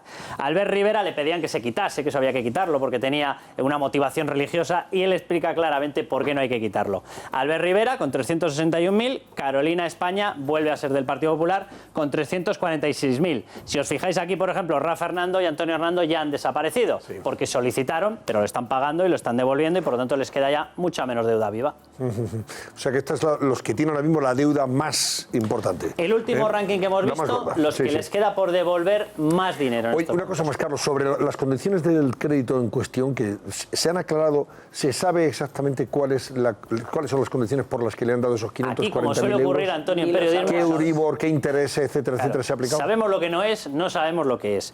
Sabemos que lo que él puso en el famoso post de Facebook no puede ser, pero no puede ser uno porque lo metías en él, que el otro día yo no me atrevía a desvelarlo del todo. El simulador de la hipoteca, y es verdad. Tú lo metías directamente en el simulador de Caja de Ingenieros y salía un cartel en el que podía no estar rebasando el 80% del principal, pero es que te marcaba en rojo así la cifra y te ponía la leyenda en rojo. Es decir, ese crédito en esas características no se comercializa entre los clientes normales. Por tanto, estás en una categoría de cliente VIP, cliente selecto, cada uno como lo quiera calificar. El tipo de interés tenía otro intríngulis, tenía otra historia. El tipo de interés, tal y como él lo citó, con 800 y 800, 1.600, sale un tipo de interés del 0,5 más Euribor. 0,5 más Euribor no se está concediendo. En estos momentos el más barato, digo en circunstancias normales, en consumidores normales, en clientes normales, el más barato lo tienes, me parece que es en Liberbank o en Ibercaja, y oscilan entre el 0,7 y el 0,9 más Euribor. Es decir, ese crédito no se concede habitualmente. Y había una tercera cuestión que tampoco encajaba. Los tipos variables en Caja de Ingenieros se conceden a 20 años. Él, en su famoso post en Facebook, habla de que es a variable y a 30 años. De nuevo, otra característica que no aparece en los créditos normales. Entonces, tiene tres motivos muy importantes para dar explicaciones de ese crédito. A mí hay una cosa que me llama la atención. Ellos están centrando todo el debate, Verónica, que sabe un montón de comunicación política, ellos lo están centrando en ellos, la casa y la intimidad. Y no están hablando nada de la cuestión financiera. Claro. A mí eso me llama mucho la atención. Porque aquí donde está, yo sé que esto es lo más llamativo visualmente, pero donde está la historia real de cómo se consigue esto, puede estarlo en la casa, Pero desde luego hay una parte que hay que explicar, que es cómo se consigue un crédito que no se comercializa entre los clientes normales. Ni por años, ni por tipo, ni por cuantía. Claro. Y son las tres Estamos características de de un crédito 30 hipotecario. años, crédito a devolver, 30 años, 540.000 euros, que son mucho más de ese 80% de lo que supuestamente está valorada la casa. Claro. Tú para rebasar Y el 80%... pagar una mensualidad de 1.600 euros. Sería mucho más para mencionabais una cuestión, los 3,6 millones concedidos para que te los gestionen a través de las subvenciones políticas y se lo dejan a Caja de Ingenieros. Esos 3,6 millones en estos momentos un gestor de patrimonios normal te puede estar sacando con una gestión muy moderada, muy tranquila, muy segura, te puede estar sacando un 3%. Simplemente con eso ya obtienes más de 100.000 euros al año. Es decir, es un motivo importante para que tú hagas algún descuento. Carlos Cuesta, gracias, buenas noches, hasta mañana, Carlos. Hasta la próxima. Venga, vamos a hacer una pausa, después vamos a comentar, hombre, la última de Maduro, ese... iba a decir pucharazo, sí, pucharazo, porque claro, ha sido un pucharazo electoral que ha dado el señor Maduro para seguir al frente de la presidencia de Venezuela. Ha votado muy poquita gente y hablaremos con don Leopoldo López Gil, el padre de Leopoldo López, del líder opositor que sigue encarcelado. Nos contará cómo se está viviendo todo esto en Venezuela, la situación que allí se está viviendo, por supuesto, y lo que sufre el señor Zapatero, que bueno, pues salió trasquilado de este proceso electoral a medida que fue abucheado porque le consideran que ha estado más aliado con el gobierno de Maduro que con la oposición. Y de eso hablaremos también con el señor López Gil. Hasta ahora mismo, no se lo pierdan.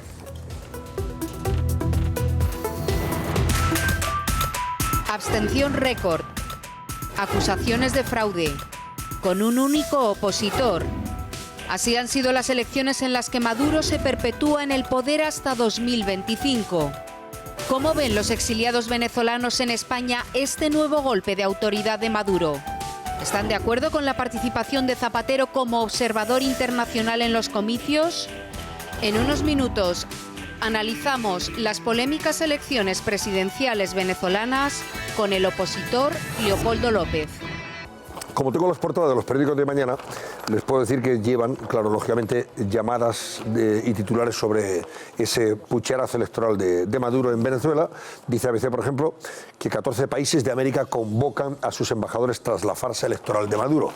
Se lo comenta en su portada 2 de titulares. El País también, en su portada, habla de la baja participación, denuncias de fraude y nuevas condenas internacionales.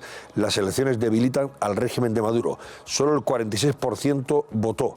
Y demuestran que, evidentemente, el oficialismo gana, pero con las dudas más que razonables que plantea esas elecciones, desde el punto de vista del pucherazo que supusieron, ¿no? O también la razón que habla del aislamiento internacional a Maduro tras su farsa electoral. Estados Unidos y el G20 anuncian más sanciones al régimen. 14 países americanos estudian retirar a sus embajadores. ¿Será esto suficiente para que cambien las cosas en Venezuela? Pues nos tememos que no. Vamos a ver qué nos dice don Leopoldo López Gil, padre de Leopoldo López, que habrá seguido con especial atención desde España esta farsa, este pucherazo. Buenas noches, don Leopoldo. Muy buenas noches y muchas gracias por tu invitación. Bueno, ¿ha escuchado usted los titulares de los periódicos de mañana? ¿Cómo enfocan, cómo titulan y comentan esta farsa electoral que se vivió en Venezuela? ¿Va a ser suficiente, anunciándose hasta 14 países la retirada de sus embajadores, que se dice pronto, 14 países de América, va a ser suficiente para que cambien las cosas de una, iba a decir puñetera vez, pues lo digo, de una vez por todas en Venezuela? Bueno, yo creo que si no es suficiente es el comienzo y lo importante es que hay que analizar esta farsa no solamente con el evento de la elección ayer, donde realmente ni siquiera podemos decir con certeza que asistieron solamente el 46% de los electores registrados en los registros para poder votar. Debo decir que esta es la votación que ha tenido menos electores en la historia de la democracia venezolana. Desde hace 50 años, cada elección presidencial había tenido como promedio el 70 al 80% de electores, no importa quién fuese el ganador. Esta es la primera vez donde después de inflar, y ahora voy a explicar por qué digo después de inflar las cifras, apenas llegan al 46%. La razón que digo que está inflada es porque a las 6 de la tarde es cuando correspondía cerrar los centros de votación ayer. Y sin embargo, por razones que nadie conoce, el CNE, es decir, el Consejo Electoral, mantuvo los centros de votación abiertos 2 horas más, hasta las 8 de la noche, cuando eso era absolutamente innecesario porque no había votantes. Esta es la primera vez donde tenemos más votos que votantes. Es algo extraño, pero hay que decirlo.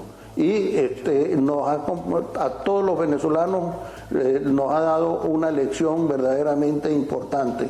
Más puede la voluntad del pueblo que la voluntad de los mandatarios. Pero a eso, don Leopoldo, se le llama pucherazo. Si hay más votos que electores, es un pucherazo en toda regla. Una farsa total y absoluta. Estamos hablando de alguien que sale reelegido con la menor participación de toda la historia de Venezuela. Es una abstención récord, en medio de denuncias de fraude por todas partes, nacionales e internacionales.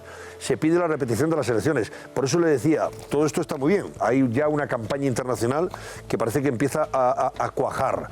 El hecho de que esos embajadores, esos 14 países americanos, puedan retirar a sus embajadores para denunciar el fraude en cuestión. ¿Esto le hará cambiar a Maduro? ¿Va a movilizarse en la dirección contraria a donde ahora va? Bueno, Antonio, yo creo que no solamente tienen que ser los países latinoamericanos que retiren sus embajadores. Todos los países que de antemano dijeron, como es el caso del gobierno de España, que no iban a reconocer las elecciones, hoy en día tienen la obligación de retirar a sus embajadores, porque si tú no reconoces a un proceso electoral, tampoco puedes reconocer al gobierno que emerja de ese proceso. Por lo tanto, lo que corresponde ahora es que todos los países que dijeron que no iban a reconocer al proceso electoral, pues no reconozcan al gobierno y por lo tanto pues retiren a sus representaciones diplomáticas desde los Estados Unidos, Canadá, los países latinoamericanos y los de la Unión Europea también. Claro, es que fíjese que han sido unas elecciones donde los líderes de la oposición están inhabilitados o encarcelados.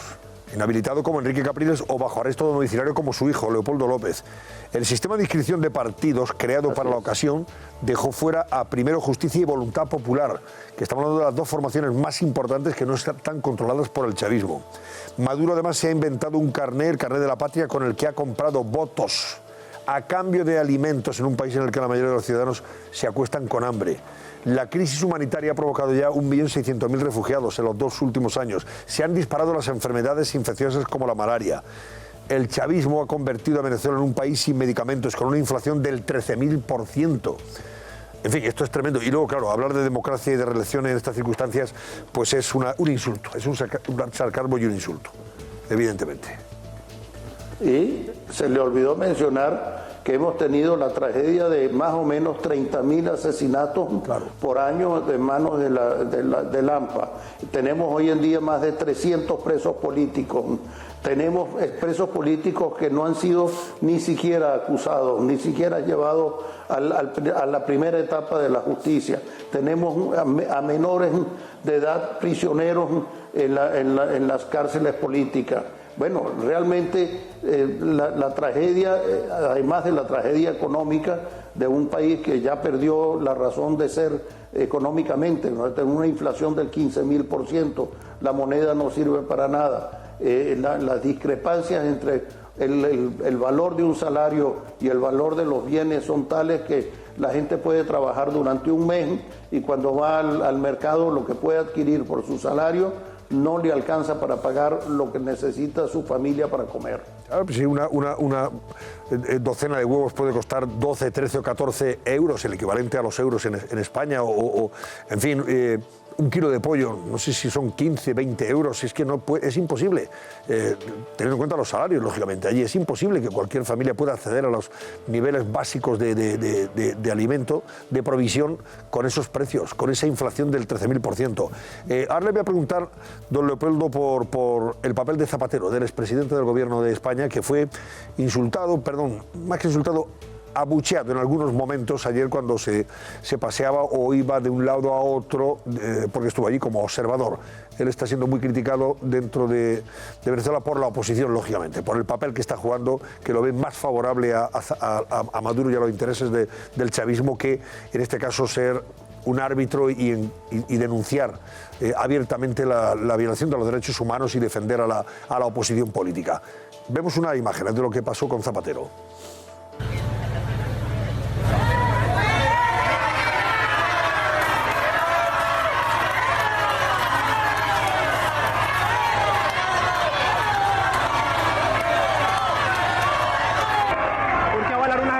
Presidenciales cuando son más de 50 países, la Organización de Estados Americanos también. Yo he estado mucho tiempo aquí y vengo a observar, no prejuicios. Porque hay muchas irregularidades también, expresidente.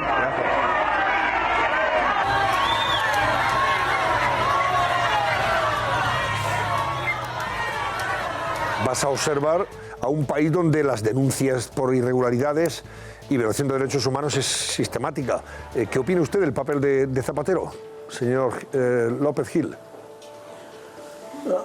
Bueno, es lamentable en muchas formas de ver. Primero porque ha debido ser un árbitro, si era un árbitro en algún momento, ha debido ser un árbitro neutral, capaz no solamente de buscar el entendimiento entre las partes, sino también capaz de entender que si habían errores en una parte, también los había en la otra parte.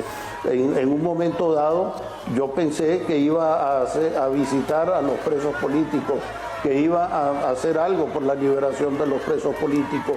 Y lamentablemente, pues como que esto no ha sido el papel primordial, ha sido más el interés en que se lleve a cabo una elección y que donde lamentablemente aceptó ser parte observadora cuando el resto del mundo entendía que eso no era una elección, que era una pantomima, que era una farsa que se había montado. Y lo que sucedió ayer es que por primera vez él tuvo contacto con el pueblo, con la gente, porque hasta este momento él andaba siempre o en coches diplomáticos o en coches del gobierno venezolano muy protegido, y iba pues desde el Palacio Presidencial a la Embajada de España sin tomar contacto con nuestro pueblo. Nuestro pueblo por primera vez lo vio cara a cara y lo increpó y le dijo lo que pensaban de él y de su papel. Eso es la realidad. Bueno, pues vamos a ver si se le quitan las ganas de seguir observando allí donde lo que se requiere es mucha más contundencia y denuncia de lo que se está viviendo allí. Es muy difícil ponerse en la posición de un observador que es incapaz de denunciar al régimen que está cometiendo tantas tropelías desde el punto de vista político y de los derechos humanos. Don Leopoldo López Gil, gracias y muy buenas noches. Muchísimas gracias por la invitación de nuevo. Gracias, señor López Gil. Un abrazo. Bueno, vamos a ver, por cierto, fíjate, me hubiera gustado preguntarle a don Leopoldo qué sabe de su hijo, cómo sigue, pero hombre, ya se me ha... Bueno, por añadir un punto y seguido, yo creo que ayer ese trampantojo de elecciones las perdió, eran clarísimamente un plebiscito a Maduro. Claro. Y lo perdió. Y lo perdió, Antonio. 46% solo de participación. Pero aunque lo hayan hinchado, aunque hayan manipulado, 46% perdió el plebiscito. Y eso quiere decir que la labor que está haciendo toda la oposición de denuncia está dando sus frutos. Sí, no, claro. Y yo, pues quería, si nos está todavía viendo, que seguro que sí. Sí, nos está viendo don Leopoldo, porque le hemos pedido que se quedara un ratito más. Pues nos sigue. Sobre todo porque quiero que me diga, don Leopoldo, discúlpeme, no le he preguntado por lo más importante, y es cómo se encuentra su hijo y en qué circunstancias y situación está ahora mismo, que no le había preguntado. Bueno, gracias por la pregunta. Leopoldo sigue preso, Leopoldo está en arresto domiciliario, está sumamente aislado, vigilado, impedido de tener una relación normal con sus abogados, que no le pueden ver, con sus otros dirigentes que lo deberían de poder visitar y poder tener simplemente, aún estando en una cárcel, una relación de comunicación con la sociedad. A eso no se le permite, Leopoldo. Lamentablemente, lo que sí tengo que reconocer es que su prisión domiciliaria es una prisión que tiene que ser, no importa cómo la quiera ver, es mejor que estar en una prisión militar donde se violaban todos los días y todas las horas todos los derechos de los prisioneros. Claro. Don Leopoldo, muchísimas gracias y envíele un abrazo de nuestra parte. Y nuestro apoyo y solidaridad, por supuesto. Muchas gracias. Gracias. ¿Qué decías, Javier? Estoy hablando ahora con un diputado de la Asamblea Venezolana que le pregunto, ¿y Zapatero por qué blanquea y por qué legitima ese régimen? Porque hay sospecha de que a lo mejor se está llevando algo a cambio. Yo no tengo esa información. Y él me dice textualmente, yo no puedo asegurar si es por dinero o por influencia, pero por convicción seguro que no lo es. Ni los políticos de Podemos son tan incondicionales con Maduro como lo es Zapatero. Es sorprendente el papel que está haciendo, ¿eh? Aparte que está siendo muy criticado dentro del Partido Socialista. Hay que investigar porque no entienden por qué Zapatero ahí. ¿Y hace a cambio un papel de observador que es imposible en esas circunstancias, porque es imposible ser neutral, salvo que consideres que la neutralidad la pones al servicio del régimen. Está haciendo mucho daño al PSOE. Verónica, está haciendo daño al PSOE. El problema de esto es que básicamente en esas elecciones, como tú muy bien has dicho, Antonio, hay partidos que están ilegalizados y hay líderes políticos que están encarcelados o que están inhabilitados para presentarse. Y por lo tanto esas elecciones son un fraude desde el inicio. Y la presencia de Zapatero allí, pues por más buenas voluntades que pueda tener él, que yo no tengo por qué suponerle una mala voluntad, pues está haciéndole un flaco favor a la democracia, que es lo que se supone que defienden las personas que han ostentado un cargo como el que ha tenido en el Estado. Bueno, voy a saludar a nuestra compañera María Jesús Pereira, que es periodista del diario ABC en Sevilla y que ha hecho una entrevista magnífica, por lo menos desde el punto de vista del interés periodístico, sin duda alguna exclusiva, a la juez Mercedes Alaya, la juez que empezó a instruir ese macrojuicio de los ERE, caso que está juzgándose ahora mismo. Y dice cosas, vaya cosas que le ha contado a María Jesús. Pero es que mañana, ya hoy martes, hay una segunda parte de esa entrevista que voy a ponerles a ustedes ya en situación y en titular, que dice: el ministro de Justicia debería dimitir. Es lo que dice también Mercedes Alaya, en referencia al ministro catalá, porque Mercedes Alaya cree que no era posible condenar a la manada por agresión sexual. O sea, le da la razón al tribunal, lógicamente, y en contra, por tanto, de las opiniones vertidas por el ministro. Vamos a ver, María Jesús Pereira. Muy buenas noches, María Jesús. Hola, buenas noches, Antonio. Pues vamos a empezar por esto último. Es una crítica, una enmienda a la totalidad al ministro de Justicia por parte de la juez Alaya. Ella considera que la decisión, la sentencia del Tribunal de Pamplona, pues es ajustada a derecho, ¿no? Sí, ella, sin entrar a decir si está de acuerdo o no con la sentencia, la analiza desde el punto de vista jurídico y concluye que con el Código Penal en la mano no es posible condenar a la manada por agresión sexual, porque hubo en las declaraciones de la víctima, en la policía y en la declaración judicial, ciertas contradicciones con lo que después dijo en el juicio sobre si existió o no existió intimidación. ¿Alguna cosa más de esta segunda parte de la entrevista quieres adelantarnos antes de meternos en lo que has publicado ayer, hoy lunes, para todavía los que nos están viendo? Bueno, pues yo creo que va a ser muy interesante lo que se va a saber sobre su opinión acerca de la prisión permanente revisable y sobre las plataformas que se han creado para recabar firmas a favor de que se mantenga. Como sabemos, el Congreso ha votado la derogación de la prisión permanente revisable con los votos del PSOE, de Podemos, de Izquierda Unida, de Esquerra Republicana, y ella va a tomar una postura ante eso. Mañana ABC, pues en la entrevista que publicamos, dirá qué es lo que opina sobre eso y si está a favor de esa plataforma. De la entrevista, en su primera parte, titulares muy interesantes, destacados, como los que ABC ha subrayado. Claro que recibí presiones políticas, entre ellas las de Alfonso Guerra y la Junta de Andalucía. La juez sevillana niega su vinculación con el Partido Popular, así como que tenga una relación especial con el ministro Juan Ignacio Zoido. Esto lo dice en referencia a aquella sugerencia que hizo Alfonso Guerra, ¿verdad? Efectivamente, yo creo que fue allá por el año 2011, Alfonso Guerra insinuó que habría un expediente que, digamos, uniría en cierto modo a Juan Ignacio Zoido, que entonces era delegado del Gobierno y hoy es ministro de Justicia, con la jueza. Ella lo niega categóricamente. Dice que no tiene ninguna relación especial con Zoido y que además no tiene ninguna vinculación con el Partido Popular. También acusa a Susana Díaz, a la presidenta de la Junta. La acusa de haber ingerido, ¿no?, interferido en el proceso, en la instrucción, hasta el punto de que se puso en contacto con el Consejo General del Poder Judicial para que intentara el Consejo apartarla del caso. Ya.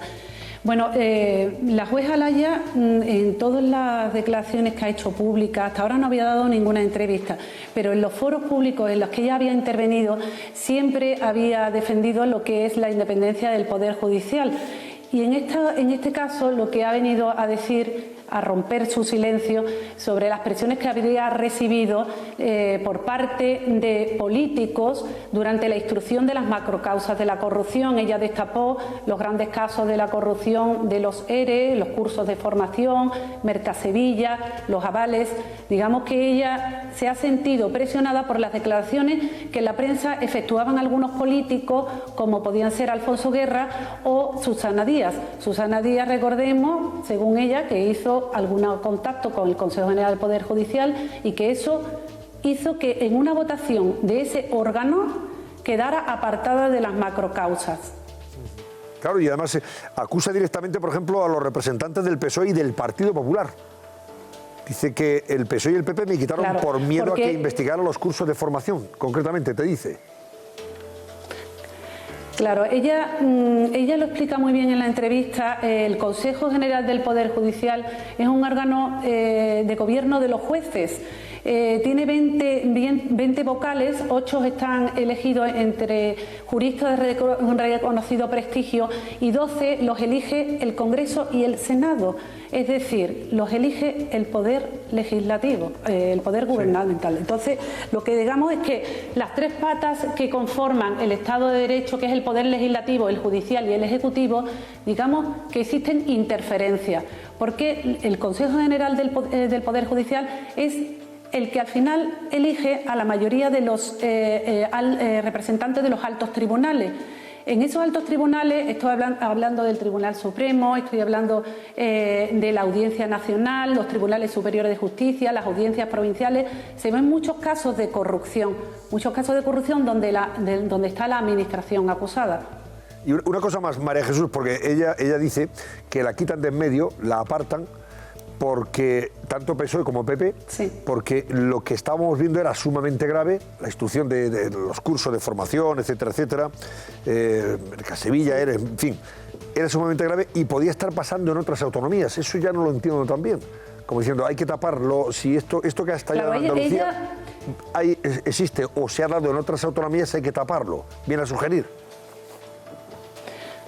Claro, ella da a entender que los vocales del PP y del PSOE en el Consejo General del Poder Judicial acuerdan de alguna manera apartarla de las macrocausas. Ella ya había realmente instruida toda la causa de los ERE. Cuando ella se va, la causa de los ERE ya está prácticamente investigada, pero quedaban los cursos de formación. Los cursos de formación es una causa que deriva tirando del hilo a lo largo de otra instrucción. Y es ahí donde ella percibe que hay miedo a que se siguiera investigando en otras comunidades donde no gobierna el PSOE. Bueno, pues enhorabuena en cualquier caso, María Jesús Pereira, y leeremos con atención la segunda parte de la entrevista, que tiene un titular que, por supuesto, va a ser objeto también de atención y de comentarios. El ministro de Justicia catalán debería dimitir. Sí, además, Y además, Antonio, mañana hace unas declaraciones muy interesantes sobre el machismo en la carrera judicial, y yo creo que sería muy interesante leerla. ¿Critica a sus colegas entonces por machistas o cómo? No, la situación de lo que es la mujer en la justicia, sobre si ha sufrido el machismo o no. Ella nos anuncia que sí, que ha sufrido el machismo, y en muchas ocasiones. Pues leeremos esa segunda parte de la entrevista. Gracias, María Jesús Pereira. Y enhorabuena por la entrevista exclusiva. Buenas noches, Antonio. Buenas noches. Gracias, buenas noches. Bueno, pues ahora repasaremos las portadas, todas las portadas, los titulares de los diarios. Le preguntaré también a Javier Negre, que ha publicado un reportaje muy interesante hoy en El Mundo sobre la guerra que Interior ha declarado a los narcos para enviar más medios al estrecho, al campo de Gibraltar. Pero antes, José Luis Pérez, el Papa ha nombrado nuevos cardenales y entre ellos dos españoles. Venga, cuéntanos. Vamos a recordar primero, aquí tienen sus caras, ellos son, vamos a repasar también de inmediato quiénes son, pero hay que ver cuál es esa noticia, lo repasamos en el titular del diario ABC. El Papa crea cardenales a los españoles Luis Ladaria, prefecto de la doctrina de la fe, y al claretiano Aquilino Bocos. Vamos a conocerles un poco mejor a cada uno de los dos nuevos príncipes de la Iglesia, que así se denominaba antiguamente a los cardenales. En primer lugar vemos a Luis Francisco Ladaria, nació en Manacor en el año 1944, es jesuita, es profesor de teología en la Universidad Gregoriana de Roma y es prefecto de la Congregación para la Doctrina de la Fe, una función que desempeñó, si no me falla la memoria, durante 23 años el Papa Benedicto XVI, el Papa Ratzinger.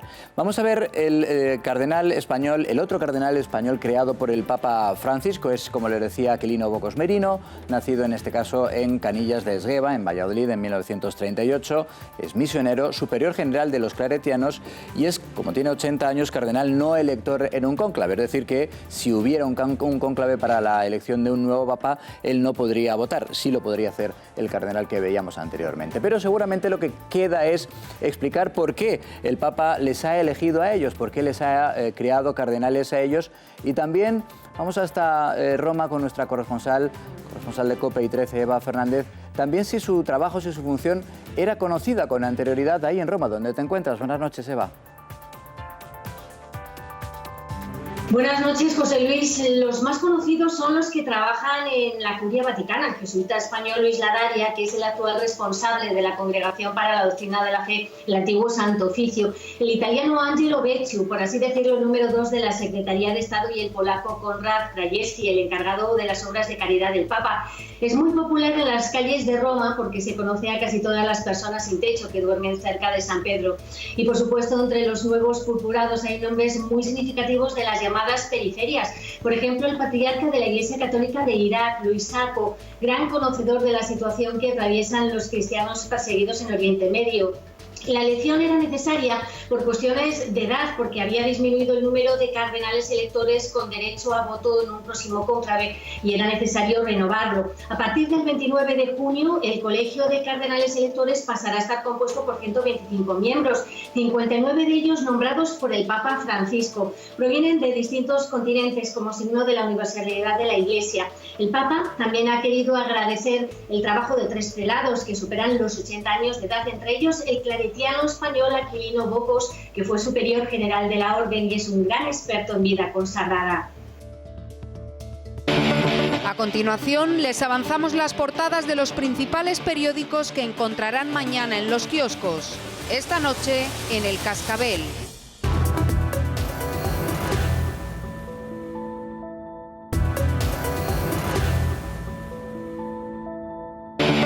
A continuación, les avanzamos las portadas de los principales periódicos que encontrarán mañana en los kioscos. Esta noche, en El Cascabel. Bueno, mañana ya es hoy y ya tenemos los periódicos de hoy. Hoy martes, ABC lleva a portada a los nuevos dirigentes italianos que van a dirigir Italia. Italia se lanza al vacío. Ese es el titular de ABC, porque se trata de los radicales de la Liga Norte y del Movimiento 5 Estrellas.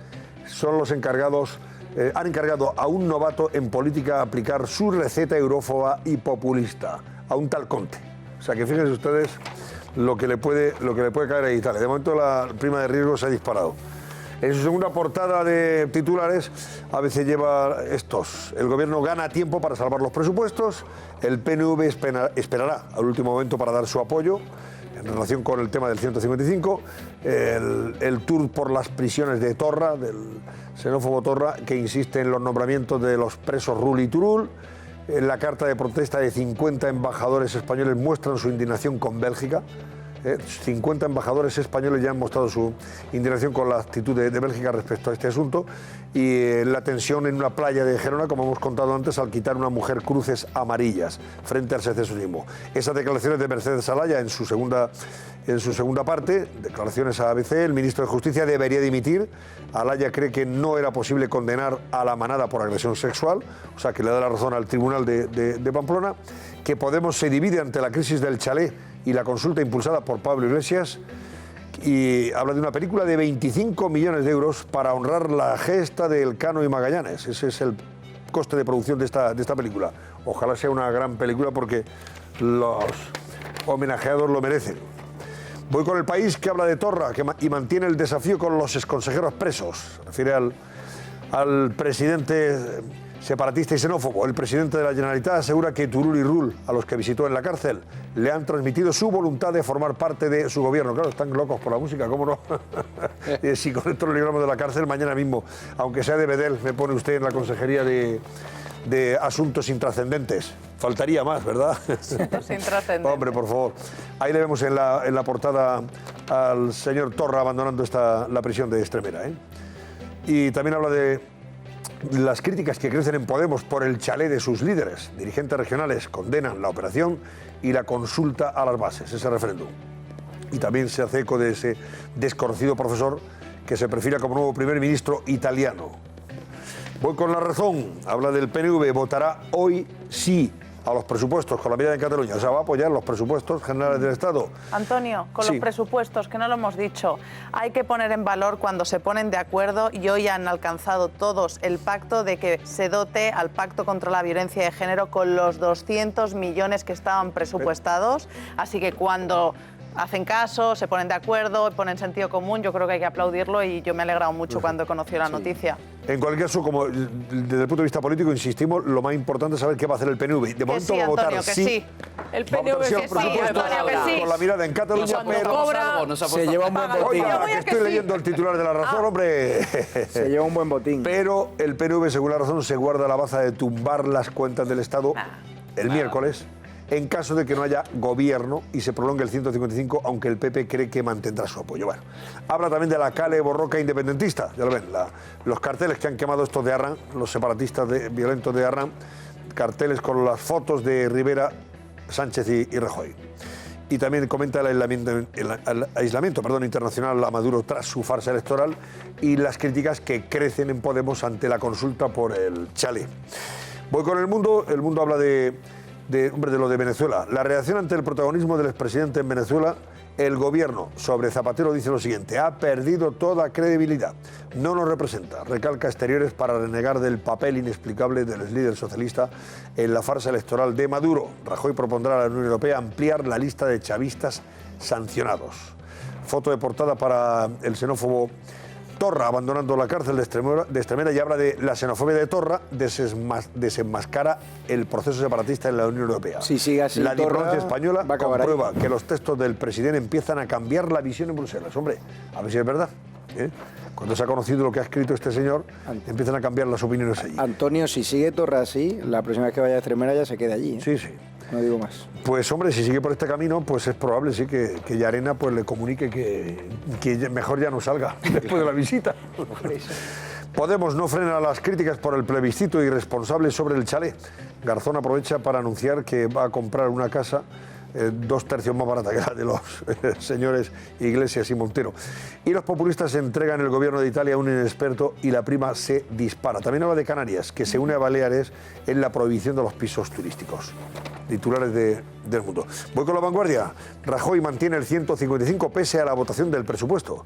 El presidente reclama a Torra un gobierno capaz de dialogar en serio, y el PNV deja abierta hasta mañana su apoyo a las cuentas, o sea, hasta el miércoles. Foto de portada de Torra saliendo es muy simbólica esta imagen, que repiten todos los periódicos, porque ya veis que no está, digamos, enmarcado entre rejas la figura de Torra, pero sí se le ve ahí, en fin, que está dentro de los límites de la prisión, ¿verdad? Hay un doble mensaje. Está como está en política, en el límite. Está en el filo de la navaja, está en el límite. Está en el límite. Está, vamos, que tiene los muros detrás y la valla que... Ya le han enseñado el menú. Ya le han enseñado el menú, efectivamente. O sea, que sigue haciendo tonterías. Torra visita a los políticos encarcelados, dice, y también habla de los Grillini y la Liga que pactan un primer ministro de perfil técnico en Italia. Bueno, luego repasaremos otras portadas, pero antes quiero que Susana Ollero nos cuente ese acto de Ciudadanos ayer, en el que fue protagonista. Creo que a su pesar, por las reacciones que luego ha habido, Marta Sánchez, la buena cantante Marta Sánchez, la extraordinaria artista, que por cantar el himno parece que, en fin, le están lloviendo algunas críticas por parte de aquellos que consideran que el himno hay que esconderlo. Cuéntanos, Susana Ollero, ¿qué ha pasado con Marta Sánchez y ese acto de ayer de Albert Rivera y Ciudadanos? Pues vamos a empezar, si te parece, por la comunicación política, porque ya saben que Albert Rivera presentó ayer esa plataforma llamada España Ciudadana, pero el cascabel, vamos a dar un paso más allá y vamos a analizar su nueva estrategia desde el punto de vista de la comunicación política. ¿Es eficaz? Nos hemos preguntado. ¿Le está funcionando a Ciudadanos? Pues los expertos dicen que sí, y ven en ella muchos parecidos con la política americana. Estos que van a ver son las semejanzas entre la comunicación política entre América y España, la de Albert Rivera en concreto. Comparten un gran escenario como el que vimos ayer en ese Palacio de Congresos, una estética muy visual, un mensaje patriota y también un elenco de famosos. El ejemplo más claro de mensaje patriótico es el que lanzó ayer Rivera y que nos recuerda al famoso meeting de Barack Obama de 2004. Esto es lo que dijo Obama aquel 27 de julio de hace 14 años, apoyando la candidatura del demócrata John Kerry a las elecciones americanas. Escuchen atentamente. There is not a liberal America and a conservative America. There is the United States of America. There is not a black America and a white America and Latino America and Asian America. There's the United States of America. Eso es lo que dijo Obama. Bueno, pues lo que van a escuchar es lo que dijo Albert Rivera ayer en su multitudinario evento en ese Palacio de Congresos de Madrid. Escuchen. Yo no veo rojos y azules, yo veo españoles. Yo no veo...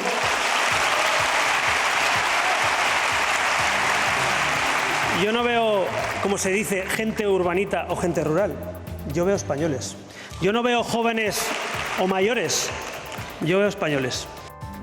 Ahí están los paralelismos. Además, todo actor norteamericano, como les hemos contado antes, que se precie cuenta con una cara famosa. Bueno, pues, como decía Antonio, la famosa española fue ayer Marta Sánchez. La cantante subió al escenario para apoyar a Rivera y cantó a capela su versión, su particular versión del himno de España. Un himno que, recuerden, estrenó hace 4 meses en el Teatro de la Zarzuela y ya levantó una gran polvareda de críticas. Así lo cantó ayer.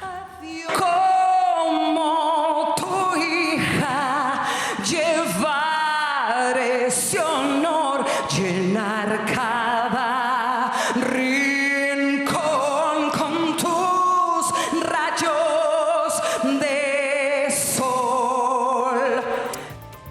Y se ha vuelto a liar. Después del acto, la cantante recibió multitud de ataques en las redes sociales y Marta Sánchez habló en un programa de La Sexta. Lo hizo muy enfadada, se defendió de las críticas recibidas por el himno y también aclaró de nuevo que ella paga sus impuestos en España. Sin embargo, la cantante no ha sido la única que ha recibido críticas. Hoy, Rafael Hernando ha pedido a Albert Rivera moderación.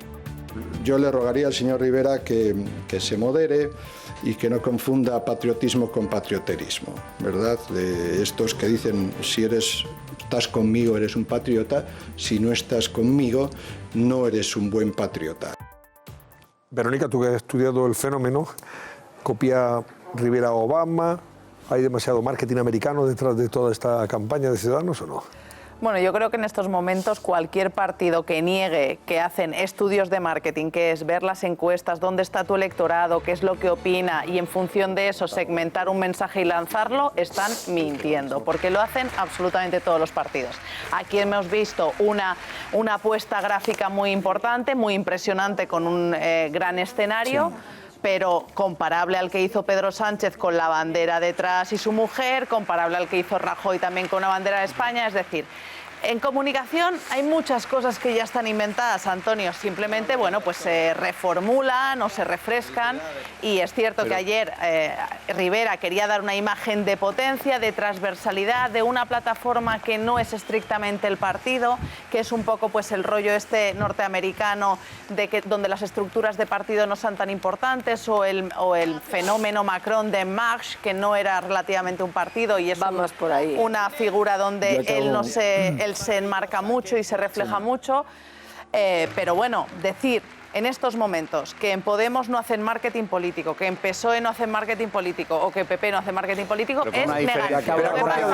Lo que pasa es que hay algunos que lo hacen mejor y hay otros que lo hacen peor. No, te ha copiado el discurso. Ya que hablamos de copiados. Mira, no se puede decir que en un momento dado no te inspiras en los grandes discursos. Albert Rivera, Obama le gusta y ese discurso de los rojos y azules se lo he oído yo ya en el 2003. Pero es verdad que esta formulación, la copia de Estados Unidos, cuando no se puede comparar en Estados Unidos un negro, un blanco o un chicano con decir que no hay la España de los empresarios y la España de los obreros, porque sí que hay evidencias de clase. Pero yo acabo de hablar con la representante de Marta Sánchez y está machacada Marta. Es probable que haga un comunicado los próximos días diciendo que no va a formar parte de la lista de Ciudadanos, que ella simplemente fue como española a hacer un himno a favor de este país y que no entiende cómo por cantar ese himno y hacer esa letra tan bonita le han llovido críticas, unos ataques viscerales. Se habéis metido en las redes sociales el nombre de Marta Sánchez. ¿Pero por qué critican a Marta Sánchez? Ella no tiene culpa de nada, absolutamente nada. No entiendo nada. ¿Por qué me critican a mí por hacer periodismo? O a Albert Rivera por ser cotizada. Han llamado, ha cantado y punto. Ya no han hecho ninguna declaración política. En Cataluña hay independentistas que han optado por la radicalidad y han perdido el juicio y no toleran que una artistaza como Marta Sánchez... Hablando de copiar, que dicen que Albert Rivera copia a Obama y tantísima gente, a Obama y a su mujer, que han hecho unos discursos fantásticos durante el tiempo que han estado en la Casa Blanca. Pues hablando de copiar, Rafa Hernando se ha echado una copiada tremenda de Felipe González, que fue el que dijo lo del patriotismo y el patrioterismo. Bueno, aquí todos eso es de Felipe todos, González y se lo achacaba al PP. Pero todos copian a todos. Oye, mientras copien lo bueno, mejor nos iría. Pero matizando a Verónica, no es que unos lo hagan mejor o peor, es que unos lo tienen más claro. Es decir, todos los partidos pueden hacer marketing y lo hacen.